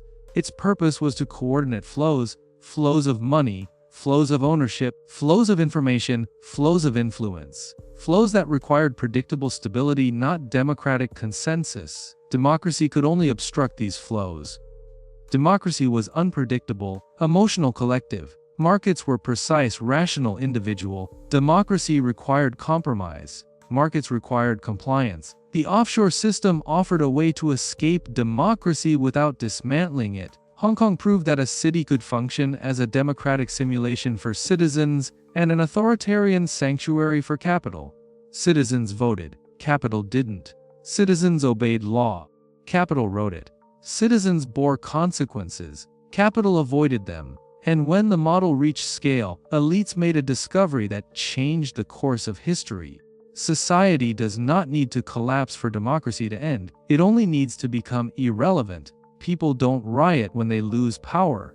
They riot when they lose hope. The offshore system learned to prevent hope more effectively than it prevented revolt. It engineered conditions that eroded ambition, blunted imagination, discouraged solidarity, rewarded resignation. A population that cannot imagine alternative futures cannot threaten existing power. People didn't need to be silenced. They needed to be exhausted. Debt exhausted them. Rent exhausted them. Work exhausted them. The news exhausted them. Algorithms exhausted them. Exhaustion became governance. Meanwhile, wealth pursued a different evolution, residing in multiple jurisdictions, holding multiple identities, belonging to no nation and every market. Wealth is borderless. People are not. Hong Kong did not merely pioneer financial engineering. It pioneered social engineering. An architecture in which elites could operate without citizens, citizens could not operate without elites. A society where meritocracy was a slogan, mobility was a myth, opportunity was a privilege, and inequality was a design feature, not a defect. Hong Kong did not fail democracy. It transcended it, not by elevating society, but by excluding it. Its success asked the world a question modern democracies have yet to answer. What happens when wealth no longer needs nations, but nations still need wealth? The answer would determine the future of the West. They don't teach this in economics classrooms because it would expose the truth too plainly. Capital doesn't chase growth. Capital chases rule sets. The global elite do not select jurisdictions based on opportunity. They select jurisdictions based on obedience. Hong Kong was not valuable because it promised innovation. It was valuable because it promised submission. Submission to capital. Submission to secrecy. Submission to the doctrine that money must never answer to those who generate it. The city's evolution into a tax haven was not spontaneous, nor was it merely a product of British colonial corporate law. It was the result of a century-long choreography to design a jurisdiction that could host global wealth without being burdened by global society. The best tax havens are not exotic islands with palm trees and mailboxes. The best tax havens are metropolitan engines, financial ecosystems capable of laundering trillions without appearing criminal. Capital needs camouflage, not concealment. And Hong Kong perfected camouflage by appearing legitimate. Glass towers, global banks, prestigious law firms, international arbitration courts, institutions that projected the image of transparent governance while operating systems engineered for opacity. This duality was brilliant because it shielded elites from scrutiny while persuading the public that nothing threatening was happening. Citizens trust architecture, they trust complexity, they trust professionalism. They look at skyscrapers and see stability. Elites look at skyscrapers and see immunity. Modern wealth needs 3 layers of protection: legal invisibility, geographic safety, and political insulation. Hong Kong provided all 3 simultaneously: legal invisibility through trusts and shell structures, geographic safety through Western military guarantees, political insulation through institutions that existed outside democratic accountability. No electorate could change Hong Kong's financial architecture. No referendum could impose taxation. No populist movement could dismantle its offshore networks. The city was designed to be impervious to voters. This was the dream of every billionaire, every multinational, every hedge fund. Jurisdiction that offered the benefits of civilization without the burdens of citizenship. Western elites observed this model and asked themselves a dangerous question: Hong Kong can do it, why can't we? The answer was not comforting. They could, but only by hollowing out democracy from the inside. So Western governments did something subtle but devastating: they ceded economic policymaking to institutions that did not answer to voters. Central banks, treasury departments, financial regulators, trade authorities. These bodies did not operate democratically, they operated technocratically. Technocracy did not replace democracy with dictatorship, it replaced democracy with expertise. Expertise became a shield, expertise became a language, expertise became a border that separated decision makers from the population living under their decisions. Citizens could not question policy because they could not understand it. They could not resist inequality because they could not locate its source. Financial power no longer resided in parliaments or congresses. It resided in frameworks, treaties, liquidity programs, and incentives so complex that critique became impossible. Opacity was not a byproduct, it was a strategy. Hong Kong's genius was not secrecy, it was comprehension. Only a small class of legal and financial elites could comprehend the system. Everyone else was structurally excluded. Democracy depends on shared knowledge. Offshore finance depends on asymmetry. This asymmetry did not merely shift wealth, it shifted identity. Elites ceased to be citizens of countries. They became citizens of infrastructure, the infrastructure of markets, the infrastructure of law, the infrastructure of mobility. They did not pledge allegiance to nationality, ethnicity, culture, or community. They pledged allegiance to yield. Yield became morality. Yield became legitimacy. Yield became destiny. And if yield could be maximized through poverty, austerity, displacement, or social collapse, then those outcomes were not failures, they were efficiencies. Hong Kong offered proof that an economy does not need a middle class to function, that prosperity can exist in the absence of dignity, that a city can be global without being national. Western societies absorbed this idea like scripture. Wages stagnated because wages are inefficient. Healthcare privatized because vulnerability is profitable. Housing is financialized because shelter is unproductive, education is indebted because knowledge is expensive, and every time a citizen's cost of living rose while their income stagnated, wealth flowed upward, quickly, silently, frictionlessly. Extraction was not criminal. It was technical. People never understood that inequality was not a malfunction of the system. It was the mechanism by which the system survived. Hong Kong showed what capitalism looks like when stripped of mythology, transactional, immoral, hierarchical, and insulated from public sentiment. The West didn't just borrow its model. It borrowed its worldview. Hong Kong's financial order taught elites something explosive. If society cannot prevent wealth from escaping, society cannot govern wealth. And once wealth learned it could escape, it never stopped. It escaped taxation. It escaped accountability. It escaped redistribution. It escaped morality. Capital became a fugitive, not from law, but from society, and Western democracies, dependent on capital, followed it into exile. They did not govern the capital, they negotiated with it. They did not tax capital. They incentivized it. They did not regulate capital. They accommodated it. Governments ceased to be sovereign. They became caretakers of investor confidence. Stability was not measured by public welfare. It was measured by asset values. A nation could have starving citizens and record high stock markets. A nation could have collapsing infrastructure and booming real estate. A nation could have mass poverty and historic corporate profits. The contradiction was not accidental, it was structural. Hong Kong exported not just an economic model, it exported an ideology. The purpose of society is not to support citizens, the purpose of society is to protect capital.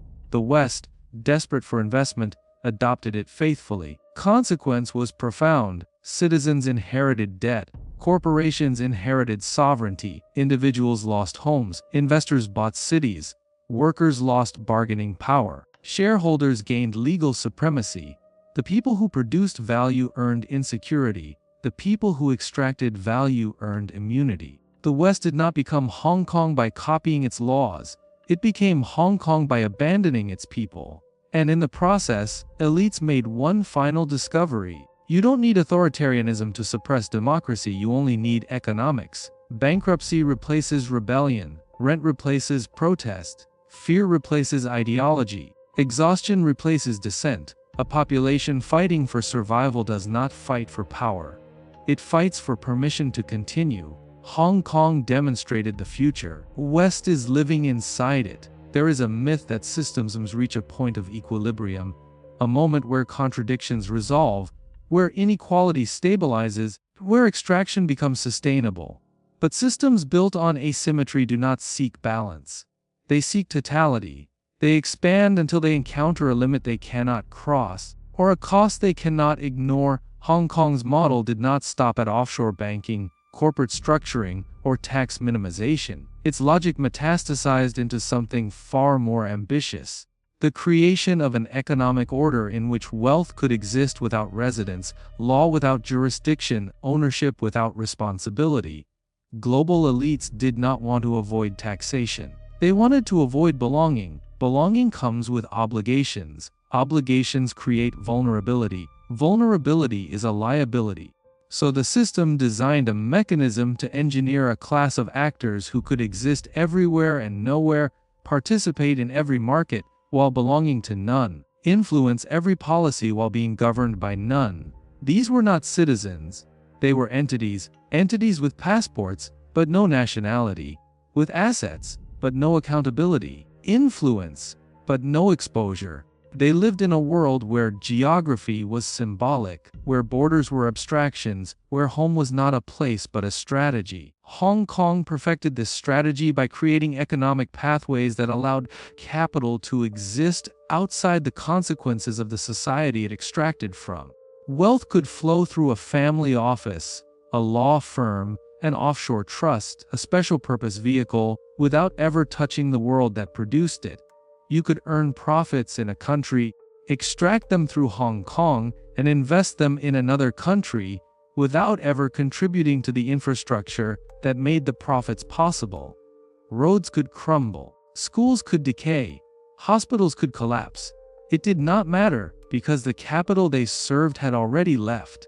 This is the final truth of globalization. And Hong Kong was the template for that sovereignty, a jurisdiction engineered to serve wealth rather than govern it. But systems that abandon their population eventually face a paradox. They create societies with no one left to subsidize their mythology. For decades, Western democracies survived on the belief that prosperity was earned, that merit dictated outcomes, that markets rewarded value, but markets did not reward value, they rewarded leverage, and leverage accumulated not through labor, but through law, not through work, through ownership, not through contribution, but through access. Hong Kong taught elites that the richest jurisdictions were not those with the most people, the most resources, the most talent, but those with the most exemptions, places where wealth could remain weightless. The United States, the United Kingdom, and Canada all absorbed this lesson. They did not simply tolerate inequality, they industrialized it. Debt replaced income, rent replaced stability, survival replaced mobility. The system privatized prosperity and socialized fragility. Every risk, from health to housing to education, was transferred downward. Every benefit, from subsidies to tax incentives to bailouts, was transferred upward. This is the invisible coup of modern capitalism. Power did not seize government. Power outsourced it. Elected officials became marketing departments for policy frameworks written elsewhere. Laws became liquidity tools, not moral documents. Elections became theater to distract citizens from their diminishing agency. Democracy became performance. Markets became sovereign. Hong Kong's transformation into a tax haven was not a localized event. It was a prototype for a global order in which states ceased to manage capital, and capital began to manage states. The city proved that society could function as a corporate jurisdiction, efficient, hierarchical, extractive, indifferent to human need. It proved that public welfare could be replaced by asset stability, that civic identity could be replaced by financial integration, that citizenship could be replaced by consumerism. And when the West adopted this model, it made a quiet decision that no leader ever announced. The population would no longer be middle class, it would be collateral, debt would be perpetual, precarity would be structural, distraction would be industrialized. People would not revolt, people would endure. Best weapon against rebellion is exhaustion. The best tool of obedience is insecurity. The best prison is a life too expensive to escape. This is the final convergence between Hong Kong and its imitators, a society designed not to uplift citizens but to immobilize them. The elite do not fear poverty. The elite fear autonomy. Poverty is manageable. Poverty is predictable. Poverty is profitable. But autonomy is a threat. Autonomous citizens demand rights. Autonomous citizens challenge power. Autonomous citizens build alternatives. So the system built conditions that make autonomy impossible, wages that cannot sustain families, housing that cannot be purchased, healthcare that cannot be afforded, education that cannot be achieved without debt. A society too burdened to imagine will never demand change. This is the legacy of Hong Kong's model, a world where capitalism does not produce communities, but extractive ecosystems, where citizenship is replaced by liquidity, where identity is replaced by credit, where value is measured not by contribution, but by yield. And yet, beneath the surface of this brutal logic, a new question emerges, one that no economist, banker, or policymaker can answer. What happens when extraction exhausts its host? The system has already consumed the future. It has already mortgaged generations. It has already abandoned the middle class. What remains to extract? If wealth builds value by preying on labor, but labor cannot live, the cycle collapses. If housing is priced beyond reach, but no one can buy, the asset becomes worthless. If citizens cannot afford education, innovation dies before it begins. A society optimized for profit eventually destroys the conditions necessary for profit. The tragedy is not that elites do not understand this. The tragedy is that they do, and they cannot stop, because the system is not driven by intention. It is driven by momentum, And momentum has no ethics, no memory, and no mercy. Hong Kong was the birthplace of this momentum. The West became its disciple. The world became its stage. And now, humanity finds itself trapped inside an economy that cannot correct itself, a civilization that cannot sustain itself, and a future that cannot redeem itself, because the logic that governs it demands growth without end in a world with nothing left to give. The empire built on offshore wealth has no ideology, no nationality, and no allegiance. It has only one commandment, and collapse will not arrive with revolution, fire, or chaos. Collapse will arrive quietly, in the form of a generation that refuses to participate, not out of resistance, but out of exhaustion, not because they reject the system, but because they no longer believe in it. The final danger is not a society that revolts. Is a society that disengages, a society that stops believing in work, in institutions, in future, in meaning, because no empire survives the moment its subjects become indifferent. And the empire that wealth built, through Hong Kong, through London, through New York, now faces a threat it cannot legislate away. This is not the end, it is the reckoning. And history will record not the triumph of capital, but the cost of its victory.